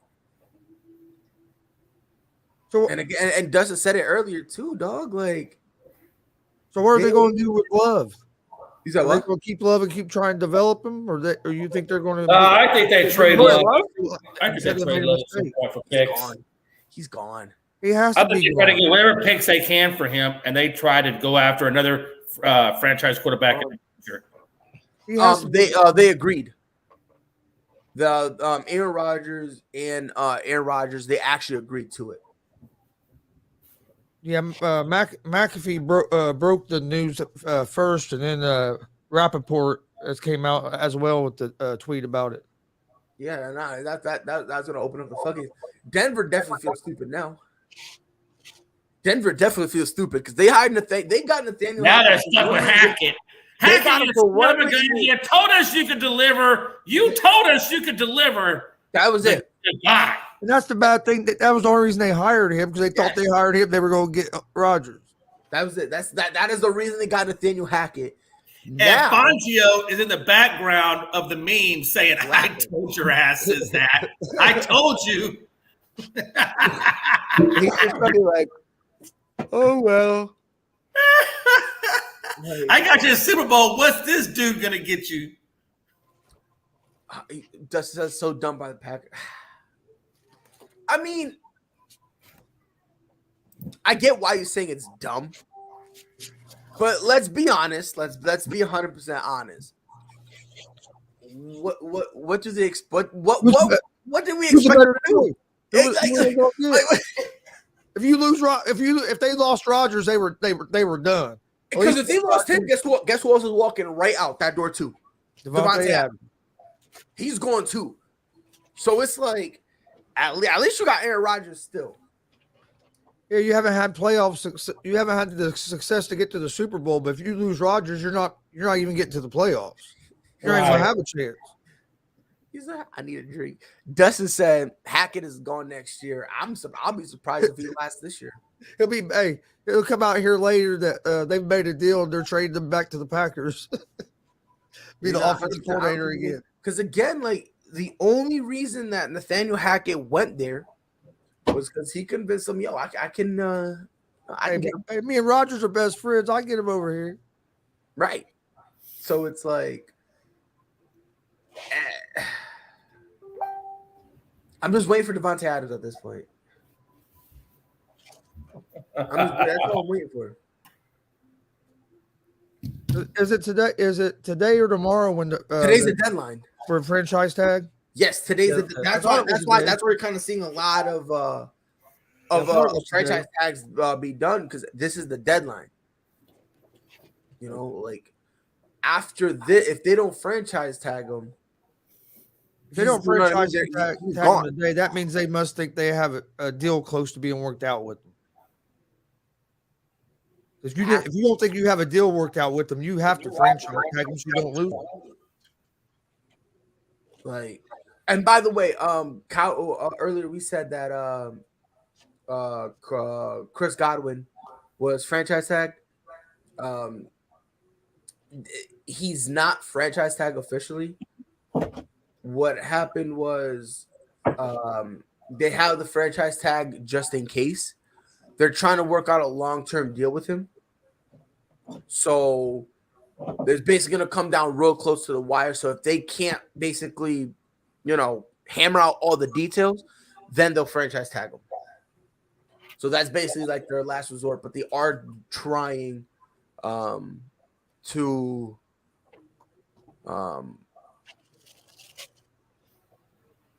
I'm sorry, I just saw a picture and it just made me drool a little bit. But they yeah, if they can't come to terms on a long-term deal, I wonder who they're gonna. I was just about to ask this. So Aaron Jones. Okay, so Aaron Jones needs to restructure, and then if they restructure, then they can afford Devontae Adams. Anthony Price says Rodgers just played the Packers. Not even close. Not even. He finessed them. He swindled them. Bamboozled them. And frankly, let's be honest here. It's the Packers' fault. It's the Packers' fault. Like, sometimes, Jay, let me know if I'm out of pocket. Or not Jay, I'm sorry. Ron, let me know if I'm out of pocket here. Sometimes, no matter how hard you try, a rebuild is going to happen. No matter how hard you fight, kick, squirm, scream, whatever. Ron, the Packers, 4-year, $200 million, $153 guaranteed to old Aaron Rodgers. Before you ask the question, can I just say, acknowledge you are going to be out of pocket? You wouldn't be proud if you wasn't. Yeah, I was kind of thinking the same thing, but I didn't want to say it. I was letting pride just kind of run with that one. Thank you, Jay and Ron. Greatly appreciated. Thank you. Hey, listen, we keep it 100, Pride. We keep it 100 all the time. You know that. I appreciate it. Because see, I need friends like you in my life. I've had friends where they're phony. They don't tell me the truth. None of that. I need guys like you in my life, and I'm glad I have guys in my life. All right. You guys make me cry, but at least I hear the truth. At least I hear the reality of the situation. So, Ron, I'm gonna put this on the table because this is what I legitimately I believe. Aaron Rodgers, like a lot of people are gonna believe, Aaron Rodgers has 2 more years left in him. I think the first year of that contract, he has a good year. The second year, he becomes a bum. Like, you can call me the black Max Kellerman, because God damn it, I'm saying this motherfucker falling off a cliff. Am I like everything is set up like all this drama coming off MVP. You know what I mean? Just lost, in the playoffs. Everybody's now saying, "Yo, Aaron Rodgers is being safe." You know what I mean? All this stuff. This is the perfect recipe for the guy to go out, have one great year, and then be an older Jordan Love. Ron, am I out of pocket for saying that in year 2, Aaron Rodgers won't be a scrub? He's going to be looking like Ben Roethlisberger? I definitely can't see it. So you can't see it, you said? Can't. You can. Can't. You can. All right. I can. Hey, Rob, let's go. Why do I just feel like I watched a Hooked on Phonics episode? Just literally right there. It was crazy to me. I'm pissed. I can see it. Aaron Rodgers falls off a cliff. I think so. In the next 18 months. I don't know. It's just everything. Think about it. Well, they can't get better. I thought you were going to say he quits in 18 months and just walk away. No, I don't think. Does he?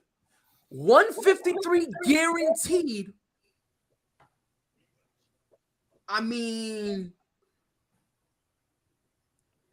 maybe. I'm pretty sure Aaron Rodgers is 39. I was thinking 38, but okay. Packer, no, he's not 38. He's like 35, 36, something like that. The Packers expect a franchise tag. No, he's 38, turns 39 December 2nd. 38? Jesus. My bad. My bad. Jay McLovin knows old people. He's one of them. I can sense it. It's a sensory thing. I give him to 41. You really give him to 41? What you think, Jay? Yeah, I was thinking the same thing. 3 years, 41. I give him that. I give him that, and I think he bounces, and I think he goes into broadcasting, or maybe not broadcasting, but I think he does commercials and crap like that. I think he's gonna go do The Price is Right. Oh, that's right, because he does do game shows. Jeopardy. So it was let him go do Jeopardy. Pride, you should create a show segment called Pride. He said Rodgers doesn't finish his contract, and the Packers are screwed for years. It's usually how it goes when talents walk away. I think he'll play at least 3 years of the contract. He might not make the fourth. You said what, Chris? I think Rodgers will play at least 3 years out of that contract. He might not play the fourth. If he retires early, I think it'd be after the third year.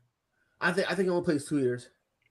I think he retires once he wins that next Super Bowl, which should be. He's never gonna win it. Let's just get that out the way. Matter of fact, Ron, since you brought it up, let's have a conversation. Since you brought it up, if they bring everyone back, the Packers should be the favorite to win next year. The same Packers that lost to the Niners. Them damn Packers. He does it every year. At home too. I don't think there's a playoff team that the Packers could beat outside of the Cowboys. They got to get what? You know. You said what now? Only the Cowboys. I can see them only beating the Cowboys in the playoffs. Oh yeah, no, 100%, yeah, and yeah. Not the Niners, not the Rams. Listen, they will wash. Listen, they will wash Dallas. Not even close. And then every other team, they get washed easily. Like that's really it. Like Green Bay is giving somebody the middle finger. Listen, and I love you, Jay. You want to know what it is, Ron? You want to know what it? Since he's a Dallas fan, right? Every single time I say something about Dallas, he gets mad because he feels like I'm trolling him. He feels like I'm trolling him. Dallas is the Dallas in him. That every time you critique Dallas fans get sensitive and goes, "You're just a hater." That's really all it comes out. So Jay thinks I'm hating, but again, Jay, am I wrong? I'm in my feelings. Leave me the fuck alone. Jay, how'd you guys let Amari get away? No, I'm okay with Amari leaving. Look, the guy put up 865 freaking yards on 68 receptions and 8 touchdowns. Let the man go. I'm paying $20 million and I can't even get a 1,000-yard season. No. I do not sign off on letting talent just walk away. You said what, Ron? I said I will never sign off on just letting talent walk away. I get that, but we could probably pay Gallup far less, especially with the ACL issue. I would let him easily. No one would trade. And you got to remember too, Ron. Our cap situation is not exactly the best either. It's ugly. Our cap situation sucks. Yeah.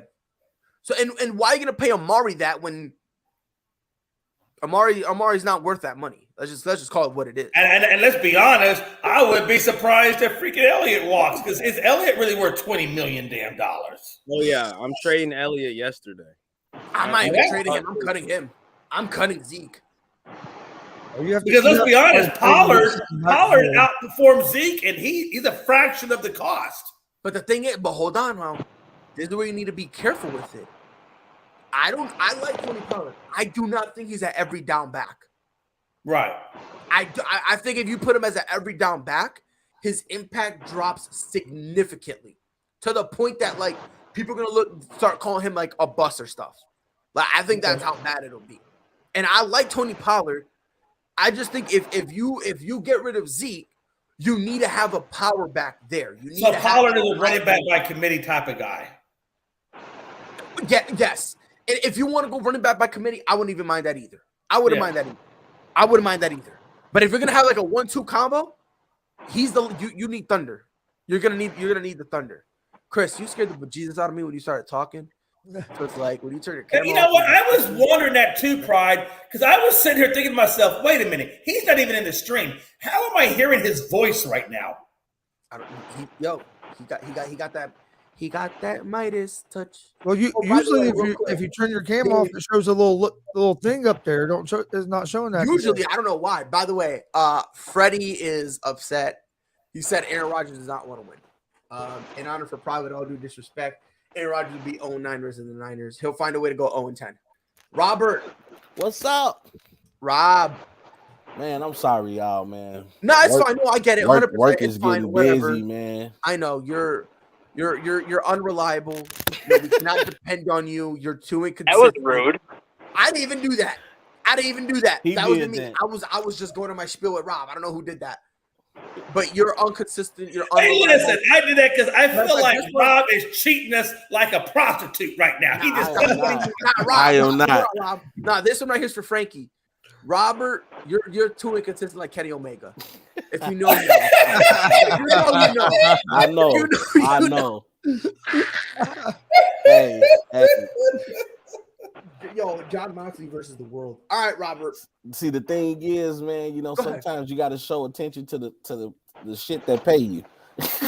Yo, listen, man. Listen, Rob. I feel you. You feel me? It's just disrespectful how you don't believe in us enough to quit. That's disrespectful. But it's actually love that I love you guys enough to try to stretch my time as much as I can. Hey, listen, Rob, you got. Yeah, I do the same thing, Rob. I do the same Rob, thing. You know what you gotta do? You know you pay the bills, Rob. Dustin came here and did the same thing with Chris, and I just heard his voice, and I'm just like, am I being haunted? Hey, Rob, he gonna get you a couple of magnets from Viagra. They'll pay you to say I use Viagra. You slap that crap on your car, and they pay you money. I only got 4 of them on my car, and I proudly wear the T-shirt that says I'm a Viagra supporter. Hey, just send me 6 of them. So, Rob, I don't know if you heard, Rob. Aaron Rodgers, getting paid up a donk zillion dollars. My guy signed a 4-year, $200 million deal with, or he agreed to it with the Packers. Oh, he coming back? Yes. Oh, he coming back, all right. He just made him the highest paid player in the NFL. So, Rob, I want to. How they gonna keep Adams? Well, I heard they were trying to franchise the way they moved the money for the contract. Yeah, they basically have room to franchise tag him. Dustin said it earlier. I think Aaron Jones needs to restructure. Well, the problem that the Packers have right now is they don't even have enough money where they can sign their draft picks. If they bring Adams back, they will not be able to sign any of their draft picks. So they need Aaron Jones to restructure just to get Adams back in the fold. And then they're going to need 1 or 2 more other players to restructure so they can sign their draft picks. Otherwise, they're literally drafting 8 people and they won't be able to sign a single one of them. That'll be an interesting conversation telling me I have to take more money so you can pay Aaron Rodgers more money. How is he talking in the Pretty much. And the thing with Aaron Rodgers, I said it in the comments, I don't think he makes it more than 2 years in this contract. And the reason why I say that, outside of his broken collarbone, he has yet to sustain a serious injury. I have a feeling a torn ACL or something with his lower body is going to happen within these first 2 years of this deal, because he played with a patchwork offensive line last year that played phenomenally well. If he has another patchwork offensive line this year, there's no way they can play at the level they played at last year, especially when the offensive line coach they had last year is now in Denver as the offensive coordinator for Hackett. Wow. That's going to be interesting, especially considering the fact him getting paid all this money, he hasn't produced anything in the postseason. What were the Packers thinking? How you guys feel about this move? I said the Packers are stupid. Yeah, I feel the kinda- same way. The Packers have gone all in for Aaron Rodgers the last 3 years, and it has gotten them nothing. It's gotten them 3 division titles. It's gotten them to the NFC Championship game twice, and then another top seed in the NFC last year, and they came away with nothing. At what point can you keep going all in for Aaron Rodgers and have him not deliver for you? They cannot be going all in for him anymore until he delivers, and he has yet to deliver since the Packers made the decision to go all in for him. He was doing better when they were not going all in for him. He was doing better when they were filling the other areas of the team that needed to be filled. That's when he was playing better in the playoffs. That's when he was doing better. But since the Packers shifted that focus to we're going all in for Aaron Rodgers because we don't know how long we're going to have him, it has backfired in their face every single year. I think the Packers got in a situation where they didn't really have a choice. They had to sign Aaron Rodgers because they made that draft pick with Jordan. They didn't Love. have to, though. He was still under contract for another year or two. Yeah, if They didn't have to wouldn't do have that done his yet. contract, though, he was just going to retire. So then they were going to be in the same situation where they had Jordan Love. You wasted a draft pick on him, and The thing is, they obviously don't believe in him. It still goes down as a he could wasted have retired draft all. He could have retired all he wanted, but if he would have retired and then said he wanted to come back and play, the Packers would have still had the rights to him. Yeah, and he would not have been able to sign with somebody else. Just not played no more. Jay, I apologize. I didn't give you any love on your fancy backdrop. Unscripted. I do love it, Jay. I like it, Jay. I like it. But honestly, I feel like the Packers have already wasted that draft pick. I don't see anything significant coming from Jordan Love at all. Shout out to Tom Brady for showing them how to, set the blueprint on how to restructure your contracts where you can still get paid but bring in help. But I just think right now that the Green Bay Packers are like deep underwater. They're deep underwater. It's like this, in my opinion, this is the headstone that Brian Gutekunst created for himself. If this does not work, and if they do not get to the Super Bowl, let alone win the Super Bowl with Rodgers' extension, Brian Gutekunst put the final nail in his coffin and he's done. Because there's no way that the Packers are going to be able to recover from this, knowing how much financial problems they have right now, let alone to take on this contract. If this doesn't work, they have no choice but to blow it up because they're going to have no money to help that team any further. That's the point. The Packers are about to go to some dark years. Yes, they are. What's this say about Aaron Rodgers that he really is not a winner? He doesn't care about making it to his next Super Bowl. He doesn't. He want to make. He never has been a winner. I've said that from day one. All he's cared about was the money. He want the money. I think he feels like he has his Super Bowl ring already. His name already gets mentions with the greats, even though real fans will understand. No, you're not even top 5, bro. But to him, and his ego, Rob, go, hey, I wish you could have told an old school Freddie Henderson that, because Freddie would have lost his ever-loving mind. Dude, I've been saying that forever, bro. And people used to get mad at me all the time. And I'm like, look, you want to know the litmus test of how casual someone is? Ask them what their thoughts are on Aaron Rodgers. That is the perfect litmus test on how casual someone is in the NFL. Yeah. Period. He's not top 5. If you can't win in the postseason, that automatically eliminates you. And what he what he does in the postseason, he does it all the time. And he does it safe. He tries to do just enough where you can't blame him. That's what he desperately tries to do every single time. But that's when you will take the most blame because you're not being Aaron Rodgers. We know, because we see you playing different. We see you all of a sudden gunslinger Rodgers when you need him most. Like he's just not there. It's like, what the hell? And here's the thing: we don't know if Devontae Adams is going to accept it. And then, second of all, you don't bring any help. That was one of the reasons why you lost, because you tried to force feed Devontae Adams in the postseason. Now you have this team so far over the cap that you can't get any more help on the receiver side. So what problems have been fixed besides the fact that your pockets have gotten fatter? And here's the problem with Devontae Adams too. Let's just say they do figure out a way to franchise tag him this year and bring him back for one more year. and the same results happen. You get to the playoffs, and you can't finish the job. There's no way they can sign Adams to an extension next year because Aaron Jones' contract really takes effect next year. David Bakhtiari's contract really takes effect next year. Like Aaron Jones is making, I think, 12 or 13 million this upcoming year. Next year that goes to 16. David Bakhtiari is making 14 million this year. Next year that goes to 18. So the really only chance the Packers have to sign Adams to a long-term deal is to get it done right now before those contracts hit the big part of their money. Otherwise, they're going to just have to sign him one more year, hope that Rodgers can get it done, and if he doesn't, they're going to have to let him walk because they're not going to be able to get him there with all these other contracts that are going to start hitting their big-time value. Looks like Aaron Rodgers has the Green Bay Packers held hostage. In the words of pride, I never thought I'd say this ever. Free Green Bay. No. But what do you say? What are you freeing Green Bay from? Aaron Rodgers or stupidity? Both. It's both. It's the Packers are stupid. The Packers are stupid for giving him the money they just gave him when he still had 2 years left on his contract. Not only that, they did not have to pay him. Not only that, the they Packers had other things to worry about. The Packers put themselves in a position where this was their only choice. I'm not saying free them. Matter of fact, I hope they got to pay him $400 million. But I hope this sets them back into the dark ages. I hope they're the next Cleveland Browns. Like I don't care. It's amazing to me how you can get rewarded for mediocrity, for ignorance and mediocrity. Like you haven't done anything in the postseason. You lied all season about being immunized. You bought drama in the preseason.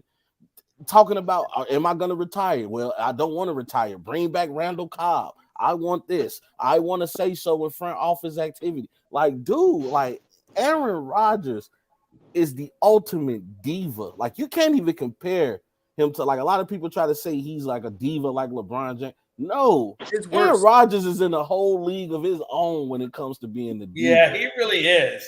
And he's real super smug about it. Even in his commercials, he's always super smug about everything. Oh, he's an asshole. I mean, let's just call it what it is. That's what he is. You know. And do you want to know how much? Do you want to know how much of an asshole he is? And I've told Pride this before, and Pride said it might be an agent thing, but it's really not. Aaron Rodgers charges little kids $100 for an autograph. If you don't have the cash, he will not sign anything for you. No, I don't think that was an agent. My 7-year-old son, as much as he hates the Packers, went up to Rodgers last year and asked for an autograph, and Rodgers said, "Do you have $100?" And obviously my son said no, and he's like, "I can't sign anything for you." If I could have decked him in the face, I would have. Because I don't care, as an athlete, I don't care what the situation is. You never refuse an autograph from a kid. Ever. $100 for you is like one snap of the football. Not even. It's getting in the huddle and calling the play. That's $100. Yeah, that's like you go to Aaron Rodgers. Like if you that whole statement is like that's like basically saying F off. That's like Aaron Rodgers said, basically telling you exactly. F off. That's $100. Exactly. And that's exactly the main reason why I've hated him since day one. It's not because he's a great quarterback that kills the Bears and kills the Vikings and kills everybody else he plays against. It's the way he composes himself as a person. He is not a person that you want your kids to look up to. He's not a person that realizes that as an athlete, you are a role model to kids. Kids look up to you as to who they want to be when they grow up. Do you honestly think that parents want their kids to be who Aaron Rodgers has turned out to be? No, I wouldn't. I would not want my kid being exactly. He is the only football player I know that charges kids money for an autograph. And I've had plenty of autographs from football players. I've gotten autographs. No, Tom Brady charges adults. He does not charge kids. But I'm saying though, but he's walking around like he has Tom Brady status. Like, yeah, exactly. Dude, but again, you need to understand something. This is something we all need to understand. He has that status because casual people who don't watch football have put him on that pedestal. It's the same thing, Jay. I don't mean to beat a dead horse, but it's the same exact thing with Dallas. Jerry Jones always thinks he's got a Super Bowl team every year. Why? Because the casual fans of the Dallas Cowboys say the same thing every single year. And listen, that's what Jerry Jones wants to hear. So he's going to listen to those people. It's the same thing with Aaron Rodgers. When you have a casual person who can't throw a football, if my 2-year-old daughter could throw a football further than you and she can't even grip it, you should not be talking. You don't know what you're talking about. These are the same people. If these are the same people that ask, "Oh, yo, what channel is this game on?" They go, "There was a game today." Yo, bozo, it's Sunday. What do you mean? It's Sunday in October. The doy. There's something. You know what I mean? Like, look, I already got my lick on. Look, I already got my lick on Teal, Pride, waiting on these games to come on. Yeah, Pride. I'm trying not to. I'm trying to go clean. I made a bet with someone. But next week, you Toxic Pride are coming back. Just hear me out. Toxic Pride is going to return. But No. like that's you know what the difference is? If y'all haven't figured it out by now, you're basically getting a sober Pride right now. This is sober Pride. Yeah. There's no rum in the cup. There's no blunt in the hand. None. This is just straight up sober Pride. But that was wait till next Friday. Pride, that was a wait till next Friday. Because toxic. That's the word. Aaron Rodgers is like a toxic girl. No, he's toxic. There's no doubt about it. Aaron Rodgers is toxic. Real quick, Dustin, hold on real quick. Dustin, go ahead. Say what you wanted to say real quick, Dustin. Wait till next Friday for me. If you think that you're getting a sober Pride right now, next Friday for me will be the first time since I've been on this network that you will get a stat guy that is free. Free from stress, free from having to worry about what life is like at work. Pull up then, my boy. Pull up. Man, hey, listen, if this was ASAP in the morning, like unfiltered, I would give you the business on them comments. But anyway. Hey, you know what we need to call it now? We need to call it ASAP in the morning and then in parentheses and say it's 5 o'clock somewhere.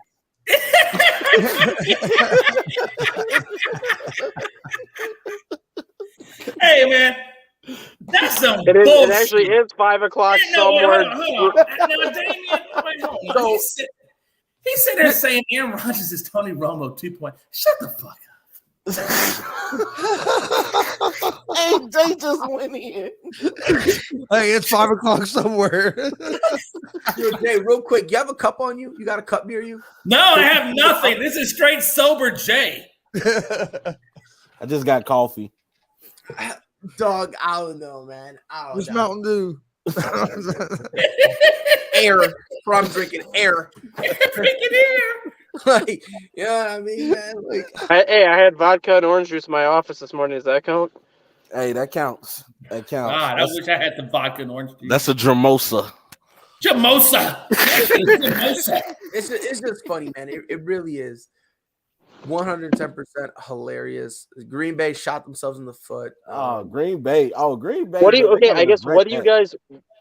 you guys think happens to the Packers if they don't seal the deal right now? I'm not talking about like Aaron Rodgers or anything. The front office, ownership, everything. Like, what happens to the Packers if they don't seal this deal with this extension? What do you mean? Talking about with like, Devontae? do you think everybody in the front office is basically going to be done?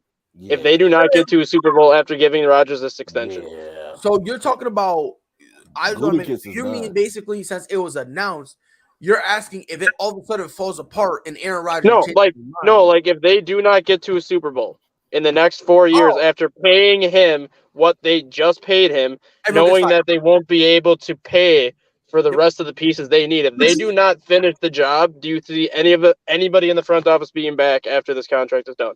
I'll say yes. And you want to know why? Because Green Bay is a weird animal. Green Bay is a weird animal. And I will tell you this. They love their quarterback so deeply that if they didn't get this done, they would have been fired.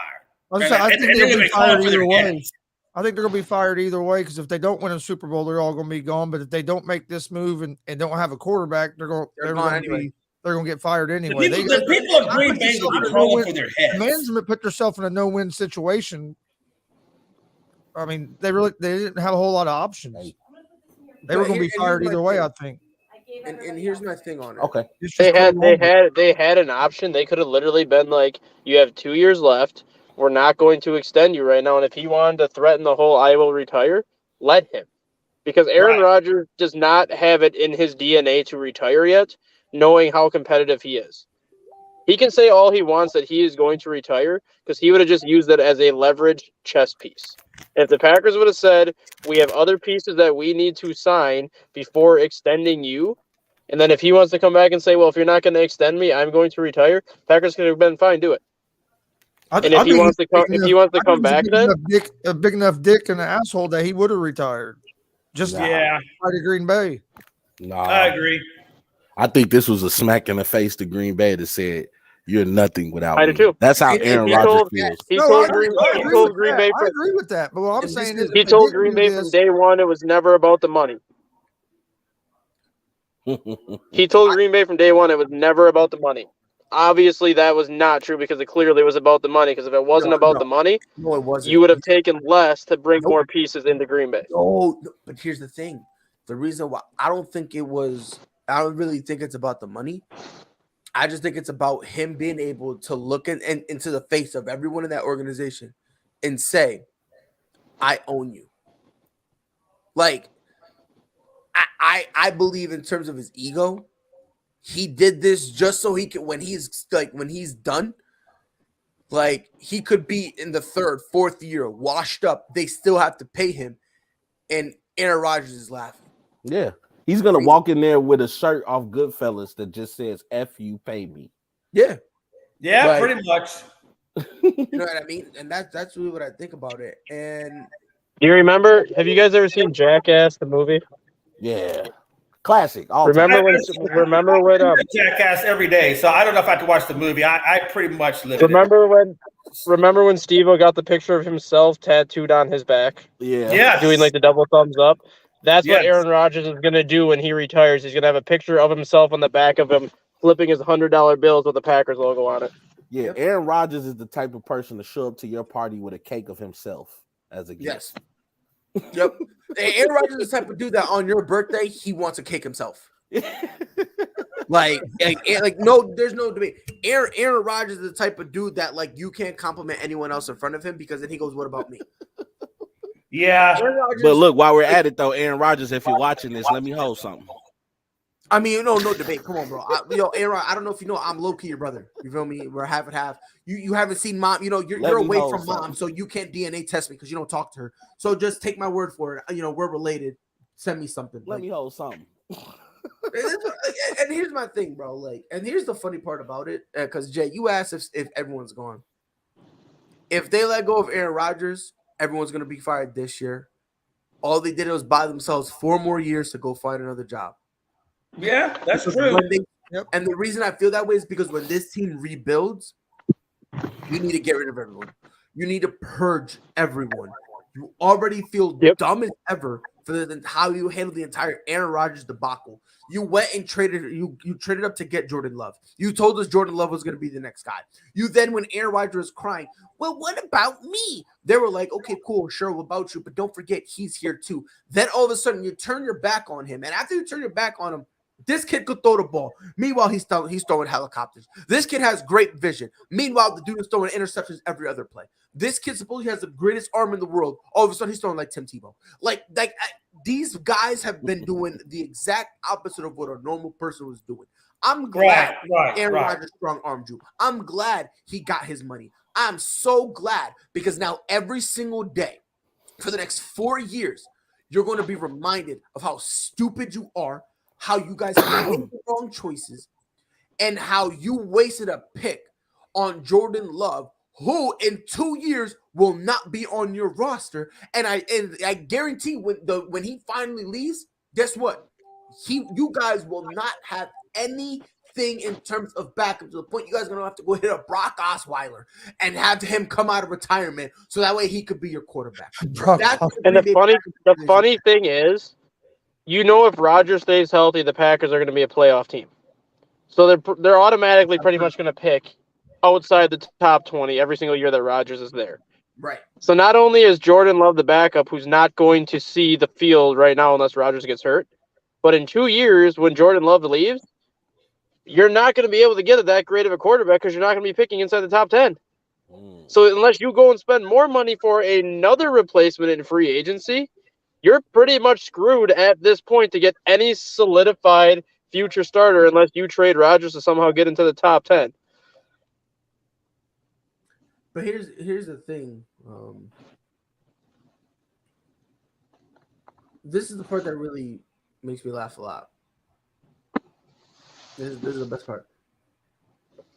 Playoffs aren't good enough. They're not. Not for Aaron Rodgers. Not for exactly. Like for San Francisco, sure. For the Eagles, definitely. The playoffs are good. That's a the playoffs are good enough for 29 teams. That's it. The playoffs are good enough for 29 teams. Like New England, that's good. We make the playoffs, that's fine. For the Packers, when you have a guy that's been pushed as the best quarterback in the league for how long, and the world needs him. Anyone here seen Avatar: The Last Airbender? I heard of it, but I didn't see it. When the world needed him most, he vanished. For 100 years. That's it. 100 years, Rick and Morty, some things. 100 years, his head ass, bro. Like this is what Aaron Rodgers is, bro. Got to put an APB out for himself, bro. He been gone for so long. We gave up on finding him. I hope Tom Brady comes back and plays for the 49ers, and then he beats them. No, you know what I hope? You want to know what I really hope? You want to know what I really hope? Green Bay, you want to regain a little bit of control. You guys have Aaron Rodgers, right? Let's slap him around a little bit, right? Bring back Tom Brady, sign him to a 1-year cheap deal. Matter of fact, let Tom Brady play for free, win a Super Bowl with him, and guess what? You're gonna definitely suspend Aaron Rodgers so he don't get a Super Bowl ring. Let's fuck with him. Let's play games. Or the Bears beat them in the playoffs. Oh, that'd be lovely. Let's play games. Matter of fact, you know what I'm God. doing? Matter of fact, let's have fun. Let's have fun. Guess what? Randall Cobb, you're getting cut. Matter of fact, you're getting cut. You're gonna cut Devontae. Can we have a little more? Can we have a little more fun? Valdez Scantling. But when we cut all of them, guess what we're gonna do? We're gonna put in the country. You can only go to one team, the Chicago Bears. Can we have a little more fun, Pride? Go ahead. Can David Bakhtiari not block Anthony Barr again? Matter of fact, you know what I want? I want. And then Anthony Barr can have another free shot. I real talk. I want Aaron Rodgers to pull a Justin Fields. The game is so slow, and then just have clean up off the. I want Harrison Smith on a safety blitz. I want Harrison Smith to clean him up. I want Aaron Donald. I want a super highway. I want him to break this man's collarbone again. Lord Jesus. All due disrespect. Fuck him. Fuck. And then after that, when he breaks it, right? When he breaks it, you guys got to rock with Jordan Love. And then I want Jordan Love to go, oh, by the way, I got COVID. And I want him to go home and never come back. But he's immunized. I can't be an agent. I can't be an agent. He's immunized. Bro, I can't. Who's immunized? Someone said the joke. He's immunized for the Super Bowl. He's immunized. I was like, he's immunized from touchdowns. Like, come on, bro. Like, my guy, come on, bro. Like, I would love to compare his postseason touchdowns to regular season. Oh my God. You want? Y'all got time? Y'all want to get into it? Y'all want to get into it? Next show. I'm petty. Listen, I'm petty. I'm petty, bro. I'm apparently apparently he is too. Yep, coach. Now you're talking. Aaron Rodgers is petty. But again, but hold on. Aaron Rodgers is phenomenal. He's like one of the best. I had somebody listen, bro. Listen. He's a great regular season quarterback. He's the GOAT. No, someone told me he was the GOAT, and I was like, oh, okay. And then all of a sudden, Aaron Rodgers writing on the wall, and they switch to Tom Brady. Aaron Rodgers is like herpes. No matter how bad they get, you can't get rid of them. Put that on a T-shirt, Dustin.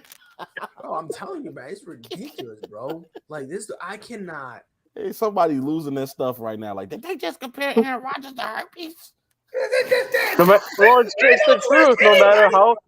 Hey, it's the truth. No matter how bad the drama gets, you can't get rid of them. You can't. Hey, I'll say this once and I'll say it again. I never trust a man who doesn't have video. I'm saying this right now, man. Is that better? I don't. Oh my God! You look like Randy Macho Man Savage with those glasses on, bro. No, he looked like he's about to take a I am going skiing, so leave me alone. I just said that. I said he looks like he's about to take a ski trip to the Aspens. Damn, bro. Yo, Dustin's hoping right now. I'm telling you right now. Dustin's hoping he can hit a slope good enough, so that way he can just head right over to Aaron Rodgers and land on him, and so that way he could just in this career, his ACL and whatnot. Like, I don't need to hit a slope. I know where his house is. And the Man, he look like he getting ready to go into a store and rob it. And the sad part is the cheeseheads will be there in full force come September. Yes, they will. Yes, they will. so real quick, I just want to know to all the casual football fans, when Aaron Rodgers goes on his cute little 5-run streak on the in the regular season, I dare y'all to hit me up because I promise you, y'all gonna get shit on in the playoffs easily. Oh my God, Aaron Rodgers is the GOAT. Huh? That's what you're gonna hear. Aaron Rodgers is the GOAT. Bro, I'll kick them in their throat. I know that rhymes, bro, and that's the point. Bro, I will break someone's vocal cord. Keep playing me. Listen. I will have a 15-year-old sounding like they've been smoking for 60+ years. Stop playing with me. Stop playing with me. I'll Falcon punch someone dead in their chest. And with that, this has been ASAP in the morning. Oh God. Yo, LeBron looks so stressed. LeBron is stress eating. I feel bad for bro. I do, but brought upon yourself. Nah, it's just that, like, okay, I get that you want to blame Westbrook on him, and he has to take that L. But it's just like, Westbrook, where's your pride at, bro? Where is your pride? Like, I think he's mentally checked the out. way that he said he had no He mentally checked out a long time ago. to come play with this Lakers team. How did you not have expectations of coming to play with a franchise that has nothing but championship aspirations? I don't get it. No, I don't think that's what it is. What I really think it is, I just think he thought it'd be easier, and now that it's not, all the blame is being, because let's be honest, every time I was about to say Derrick Rose for some reason. Every time Russell Westbrook gets blamed when he deserves to get blamed, he can't handle it. So then all of a sudden, that's when all of a sudden he cares about his family, and you know what I mean. And I got 2 beautiful kids to go home to. Well, I did hear that they were getting death threats. Now that's not cool. See, now if that's true, that's out of pocket. Yeah, that's out of pocket. Like, you know what I'm saying? Listen, that's out of pocket. But if somebody's just critiquing your game, that's open season, right? It's and open season for that. If they're critiquing this game, I get it. That's fine. Whatever. Like, kind of comes with the territory of playing in the NBA. Of playing professional basketball. Being in the spotlight. Well, that's my point. That's my point, though. And not just a spotlight. You're on the Los Angeles Lakers playing with the greatest player of this generation. Mm-hmm. Like any generation. The spotlight doesn't get No. Pride, I'm not even gonna go there with you. I'm gonna let LeBron. That's a rabbit hole. Just waiting to happen. That's more than an hour because I just got. You're right. I'm not gonna be that guy. I appreciate the compliment. The greatest player of this generation. I appreciate it. I gotta let LeBron have his, man, because I'm still reeling from that 56-point performance. Like, that's all. For him to do that at 37, I'm still shocked. Like, that was amazing. Like, he literally looked at his team like, you know what? I'm not gonna take it anymore. If nobody's gonna do anything about it, I will. Yeah, amazing, man. Listen, and I will say this about Russ, like. By the way, hashtag leadership. That's what he's supposed to do. When he gets critiqued, he can't handle it. He doesn't like getting critiqued, So, I think he mentally checked out. A long time ago, he checked out. I think like he was starting to get there. I think when he officially checked out was when he found out that they actually had an internal conversation about trading him. When he heard that, I don't think Westbrook ever checked in. I think he just. I don't think he ever tried. I think for the beginning of the season, I think he tried. He was there because he was playing hard in the beginning of the season. It's just that he was playing too hard. It's like, dude, calm down, bro. Like, slow down. Like Shaq told him, like, slow down. Like, I think Russell Westbrook still thinks he's like a John Morant. Like, he still thinks all that athleticism is there, and it's not, bro. Father Time is undefeated. It's not even the athleticism. That's not the problem. The problem is, and this is just something, again, casual fans don't understand. When you lose your athleticism, you have nothing left. Why do you think Shaq fizzled out the way he did? He relied so much on his athleticism, and when it ran out, he didn't have anything else to bring to the table. Why do you think Vince Carter when he was with Toronto and all those injuries, why do you think he stayed around as long as he did? Because he improved his game and he gave you more. He gave you jump shots. He gave you passing. He gave you more. So that way, when his athleticism ran out, it's fine. Ray Allen, people forgot. Casual people pick up Ray Allen's career when he went in Boston when he went in 08. Ooh, they don't remember the Milwaukee days, boy. Or Seattle with him and Rashad Lewis. Oh my God! My dude was just a. He came to Boston. His athleticism was a little down, and he became a sharpshooter, which he then carried into. If they would have kept Ray Allen with Rashad Lewis and then drafted KD, oh my God. Oh my God! Because remember, he got drafted by Seattle before they became OKC. Right. If they would have been able to keep Ray Allen and Rashad Lewis with a young Kevin Durant, oh my goodness! Like rats, and again, and another one, another person who was like Larry Bird. Towards the end of his career, he was battered, but they kept giving opportunities. Why? Because he could shoot. He still brought something. The problem with Russ, he never worked on a shot. Yeah, ever. He should have watched Jason Kidd play. Like Jason Kidd was a prime example. They used to call him Asen Kidd because he had no J. Yeah, and he ended up fixing it. Lonzo fixed his shot. Like Rondo fixed his shot. He came into the league with no jump shot, ended up getting one. It's like LeBron is another one. Like there's multiple guys who developed a jump shot. Russ never felt like he had to. And the sad part about it, the casuals who just listened to ESPN heard about the triple doubles and thought he was the greatest thing since sliced bread. That man he almost had quadruple doubles because of the number of turnovers. Let this sink in. Russ is. Last time I checked, he was top 5 in turnovers, and his usage percentage is lower than what it's been in a while. Yeah.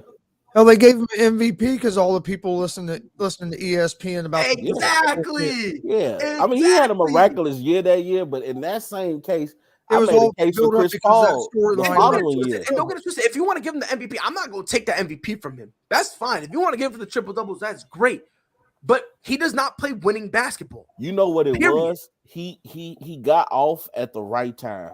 That was that whole debacle with Kevin Durant and how everybody felt like he got portrayed by he was Kevin the victim, Durant, and the fact that he was able to then average a triple double throughout that season. He just caught it at the right time. Because if you really want me to tell you the truth, I feel like what Chris Paul did with the Thunder was more miraculous than what Westbrook did. More. Because Chris Paul had them like in the upper end, 4th place in the Western Conference? That's what I'm saying. Like, but people don't pay attention to that. Chris Paul gets no love in the NBA. None. I've been saying that for a long time. A long time I've been saying that. I was talking to my boy Mike yesterday. And I was telling him, I was like, yo, honestly, because he was like, I want to give Chris Paul an MVP vote. And I was like, nobody will because his numbers don't pop. But his legitimate true impact. Leadership. It's something that gets understated and not overstated enough. No. Leadership is big to be and the able reason to is because lead men. Because and the thing is because there's no stat for it. Yeah. You know what I mean? Like you can't go like you know what I mean? Like but well actually I'm wrong because there is a stat. Because every position in the standings. Not only that, guess what? What's that? Everywhere Chris Paul has went, their winning percentages went up. It's a winner. Even when he went to Houston and everyone was like, I don't know if he'll be able to do it, they went up. They almost won the whole damn thing until he got hurt. If he didn't get hurt, I think Houston, because they had Golden State on the ropes, man. And at this time, I'm talking about this is Golden State at its peak with KD. And they had him reeling because Chris Paul is just so tough. He's a pit bull. I think they win that series if Paul don't get hurt. Yeah, if Paul doesn't, he hurt his hamstring or something like that. Yep, it was his hamstring. If he doesn't hurt the hamstring, then I'm talking about it would definitely come down to the wire. Oh, absolutely. Absolutely. Because every time Houston looked like they were starting to get rattled, it was Chris Paul that was going to James Harden and say, yo, chill out, breathe. We got this. I got you. I'm holding you down. Like, He would talk to everyone on that roster. Yo, look, I understand. Y'all bugging right now. Relax. That's something that don't get talked about enough. Is Paul's leadership. Yeah, man. He's one of the greatest. I think Charles Barkley is the only person I ever hear say that. He's one of the greatest leaders in NBA history. Yes, he really is. He really is. No debate. None. And once he gets a champion, I mean, even if he doesn't get a championship, to me, he's one of those only players without a championship. You can be like, man, that's still an all-time great. Like, I'll say this, and I mean this already. I think he'll be the second greatest player of all time without a ring. Never won a ring. Who would you say your first? What, you going Karl Malone? Yeah. I'll go. He's a horrible human being. Yeah. We won't even get into that. Yeah, I ain't gonna get into it. The mailman was a beast. Yeah, he's a hooper. So I have him. Then I got Chris Paul, and then I'll put Barkley. Yeah. That would be my top. I think Barkley's only problem was you can question his leadership because you can look at his teams and not say that he's the best player on the team, but he wasn't the leader. No, he wasn't a leader. No. Yeah, because I think Kevin Johnson was the leader of that Phoenix team. Or Dan Marley, if you ask me. Basically anybody but Barkley. Yeah. Anybody. It could have been the 15th player coming off the bench. But Barkley was a dog, though, man. I'm talking about. He was a hooper. Let's not get it because people don't even give him his credit. If you look at that 92 Dream Team, Charles Barkley was the best player on the court. Like, he was giving people problems. Easy. That was Blake Griffin before you saw a Blake Griffin or a Zion. That was Charles Barkley. Right. But here's the thing about Russ, man. It's like, it's just funny because it's like,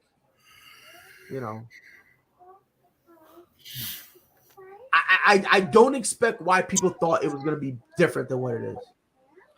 Well, you know what? I think people saw the names on paper and you like, and LeBron James, because you feel like if anybody can make this work, it would be Bron. But what I kept trying to tell people, if you look at LeBron's teams historically, he needs shooters, not drivers. He can drive the ball himself. Yeah. He's one of the greatest drivers to the basket. He needs shooters. He needs, when I drive and I kick, I need you to knock that down. Mm-hmm. And unfortunately, Westbrook, as you mentioned earlier, Pride, he hasn't thought enough about his game to evolve. Westbrook still thinks he's 2014, 2015 Westbrook. And that's the problem. Like when they made this, it was funny. The same people who are worshiping this team were the same people who made fun of Cleveland when they brought back the 2010 All-Star team. When they had De'Aaron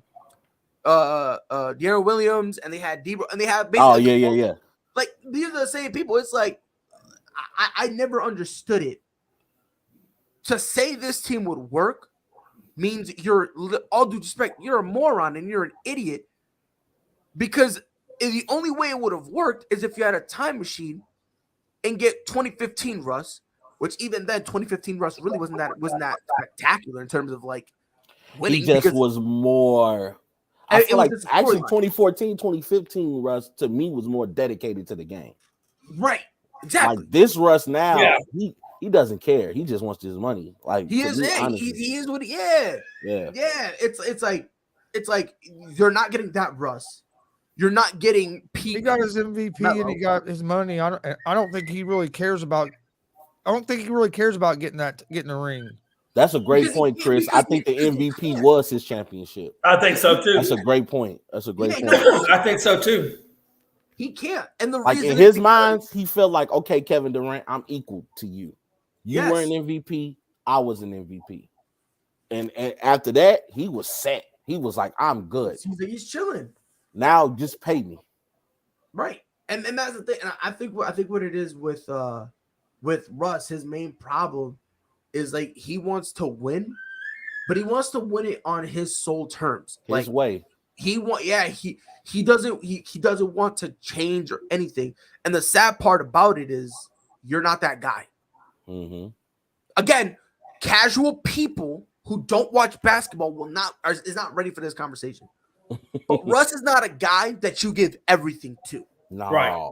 Like, let's be honest. I agree. The only reason OKC did it was not because Russ was that guy. They did it to spite KD. Because when KD left, there was a whole thing of them slandering KD for, what was it, 2 years? Mm-hmm. 2 years? They were slandering KD when he left.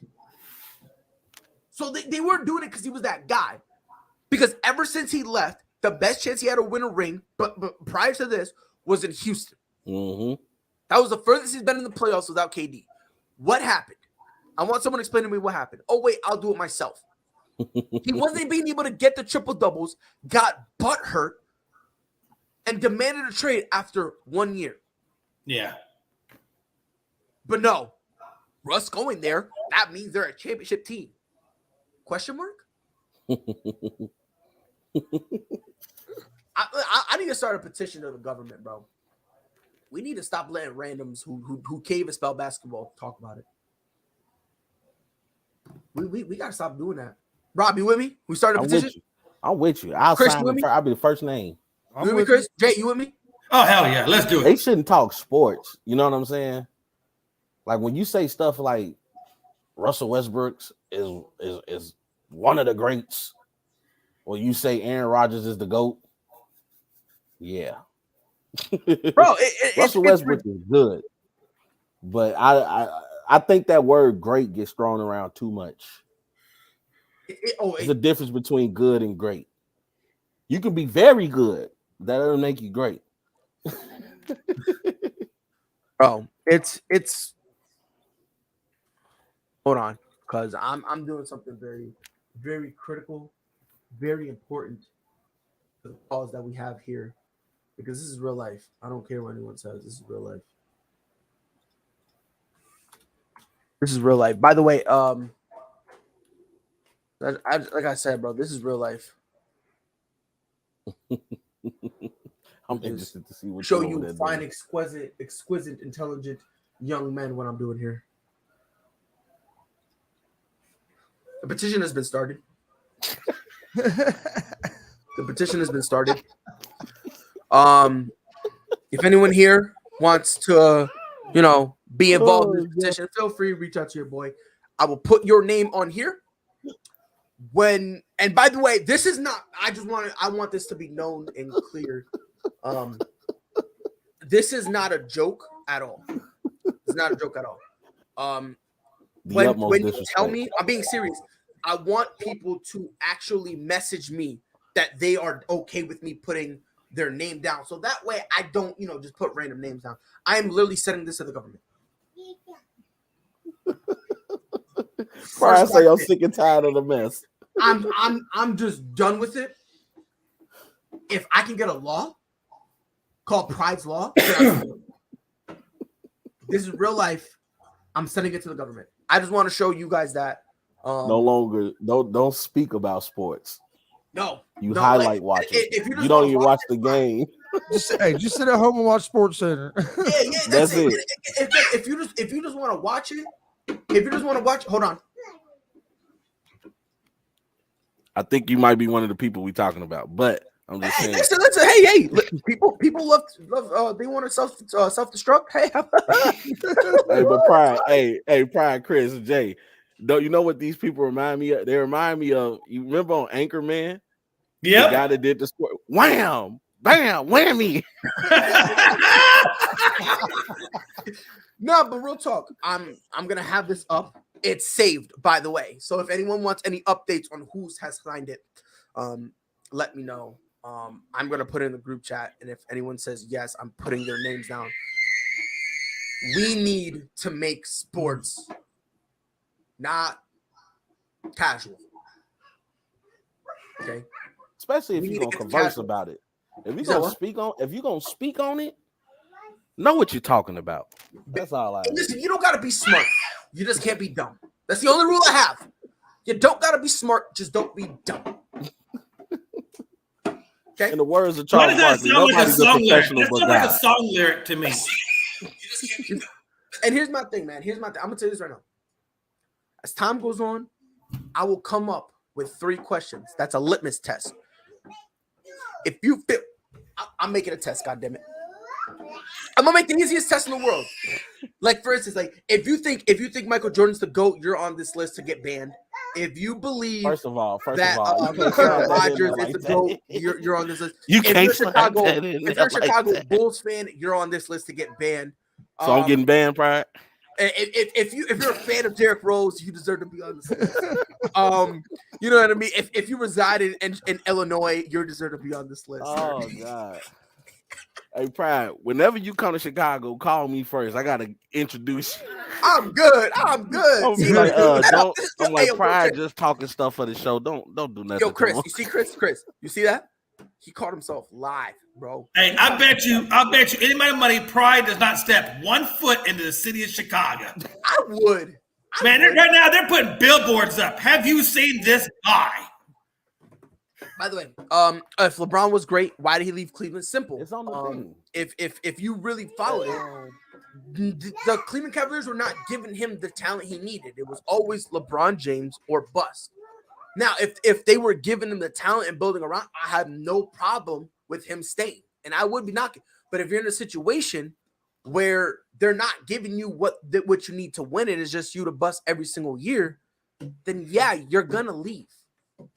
You're gonna leave. If who was the Bulls? Krause. If he wasn't such a good GM, MJ would have left. Right. This is no, and again, this is not a knock on him. It's not saying he's not loyal. None of that. It's just a fact of the matter. For instance, if the Dallas Mavericks keep messing up, Luka Doncic is going to start considering to leave. Luka coming home. He coming to Chicago. He's going to start considering. Donovan Mitchell. If the Jazz keep doing the same thing Portland is doing with them, doing the same thing over and over and over again, Donovan Mitchell's going to want to leave. The only player that has stuck there and he's made the mistake is Lillard. Yeah. And we're killing because he hasn't put that pressure on Portland that he will leave. Hold on, talk about. You said they gave Bradley him Bill's the same way though with Washington. Hold on. You're saying they gave him Kyrie. This is where you're clueless. Kyrie got drafted. They got Kyrie because LeBron left and they were a lottery team. That's how they got Andrew Wiggins. That's how they got Anthony Bennett. That's how they got Kyrie. And they knew Anthony Bennett was a bust. Yeah. And then when they got Kyrie, they still had a few years where Kyrie just spectacular. Don't get it twisted. Phenomenal ball handles, kick a hoop. Let's not get that twisted.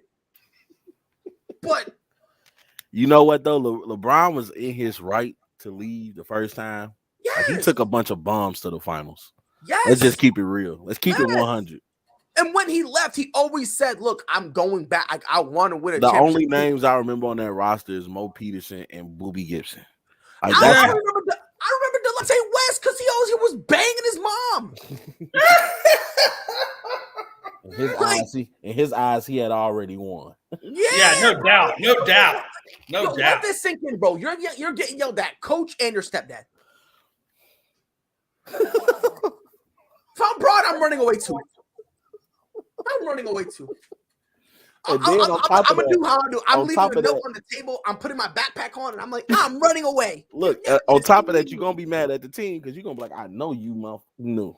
I knew y'all knew something. Yeah, I'm going to. Hey, yo, Dan Gilbert, come here. Let me holler at you. Hey, yo, you was buying them condoms? What's going on here? So you knew. So every time I saw y'all over there whispering and laughing, y'all was talking about that. What you mean? Yeah, hold on. Wait, he made you the goddad of my brother or something? What's going on here? Oh, Lord.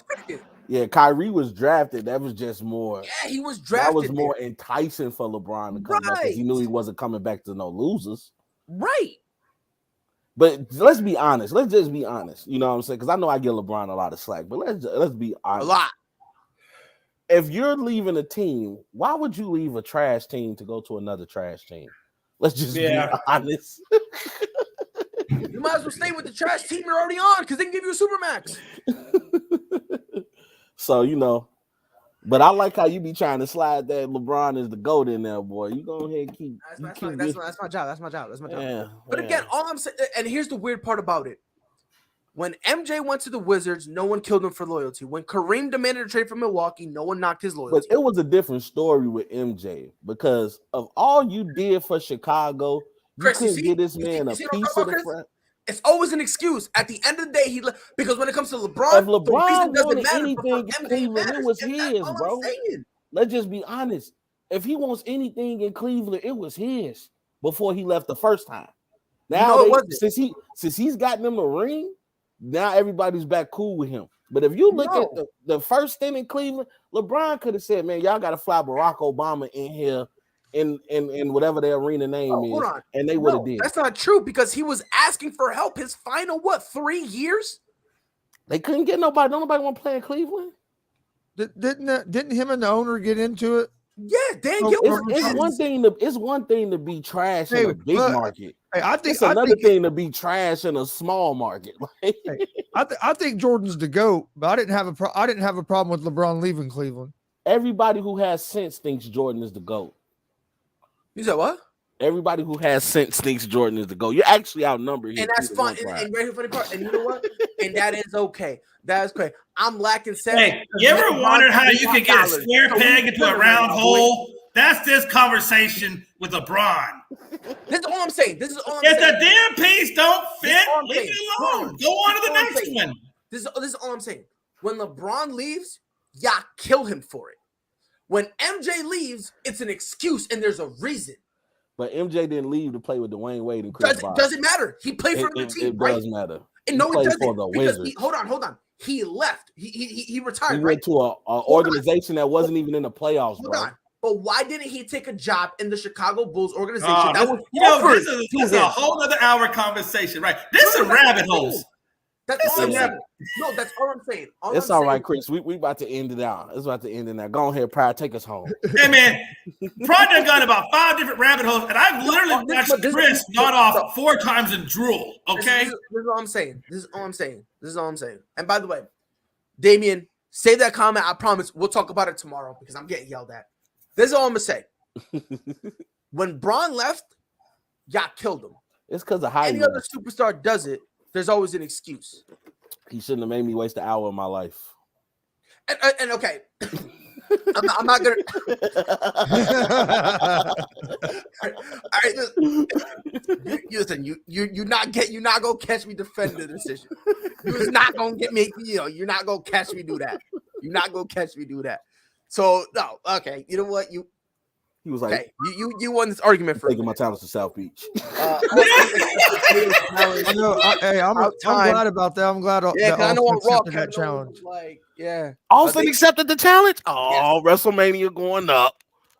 Guys, I'm watching this. I'm definitely watching WrestleMania. Yeah, shout out to be a good one. It's not gonna be a good one. They're gonna ring the bell. They're gonna stare, and then Kevin Owens is gonna roll out. It's gonna be Goldberg versus Kevin Owens 2.0. You heard it Stone first. Cold to stunner him one time. I just missed. He gonna stunner him and break his neck again. It's a different situation when you watch Kevin Owens deliver a stunner as opposed to watching Stone Cold deliver a stunner. That's just the kid in me, man. Kevin Owens does a nice stunner. It's the kid in me. Yeah, no, because every time I just want to see him come out there, stomp a mud hole in his ass, and walk that some bitch dry. And by the way, I do not want to say and then they're gonna toss him some beers. He's gonna drink some beer. And everybody's gonna go crazy. Yeah. On Unscripted, they're gonna be doing WrestleMania. They're gonna be doing a watch along of WrestleMania. So definitely check it, ladies and gentlemen. I'm excited. I'm excited for that. That's gonna be a good time. I need Stone Cold to come out with the short. Hey, before we go, shout out to Sting, a 62-year-old man still jumping on tables, man. I thought he died. Yeah. And afterwards, he's like, they're raising his hand. They're like, good job, Sting. He's like, oh, I'm dead. Shout out to Sting, man. If you want to talk about now, man, at 62 years old, man, that man. Bro. When we was watching it live, I was like, he ain't gonna do this. No, he ain't gonna do this. I tell you, man, for 62 damn years old, he's in better shape than a lot of people that I know that are like damn near better shape than me. I'd have been out there like Rob. Listen, Rob. Wild thing. Wow. Hey, you missed it. Pride was singing and everything. Hey, you know what though? That's gonna be an interesting team with him and Daniel Bryanson, man. I'm telling y'all. William Regal came in. William Regal. And right here, the funny part, Rob, it was funny because we were watching it, and Logan, right before it happened, he goes, "It's weird. Usually on these pay-per-views, they have like a debut or someone new." And it's funny. Not even 2 minutes after he said it, William Regal is walking down like. Yep. Logan, you're ruining the surprise. God damn it. The GOAT of England. He slaps Moxley and he slaps Danielson. And I'm pretty sure he wasn't supposed to slap him. He just like 2 Logans. And he was like, Logan, you snitch. I hate you.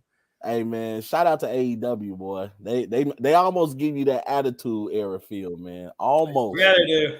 100%. Yeah, they do. But this has been ASAP in the morning. Appreciate you guys being here.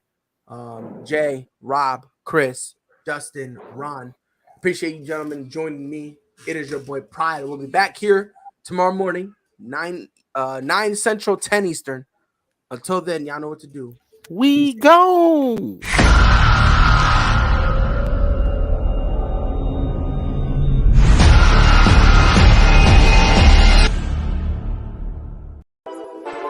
All sports, all plays. All sports, all plays. All sports, all plays. 365, we making up plays. You talking the game, get you to the days. We're high in the court, the dime in the lane. Variety topics, living the same. All presentation, sports information. In the airways, taking the nation. All sport, all plays, like working your faces. Grace at the field, so tie the laces. All sports, all plays.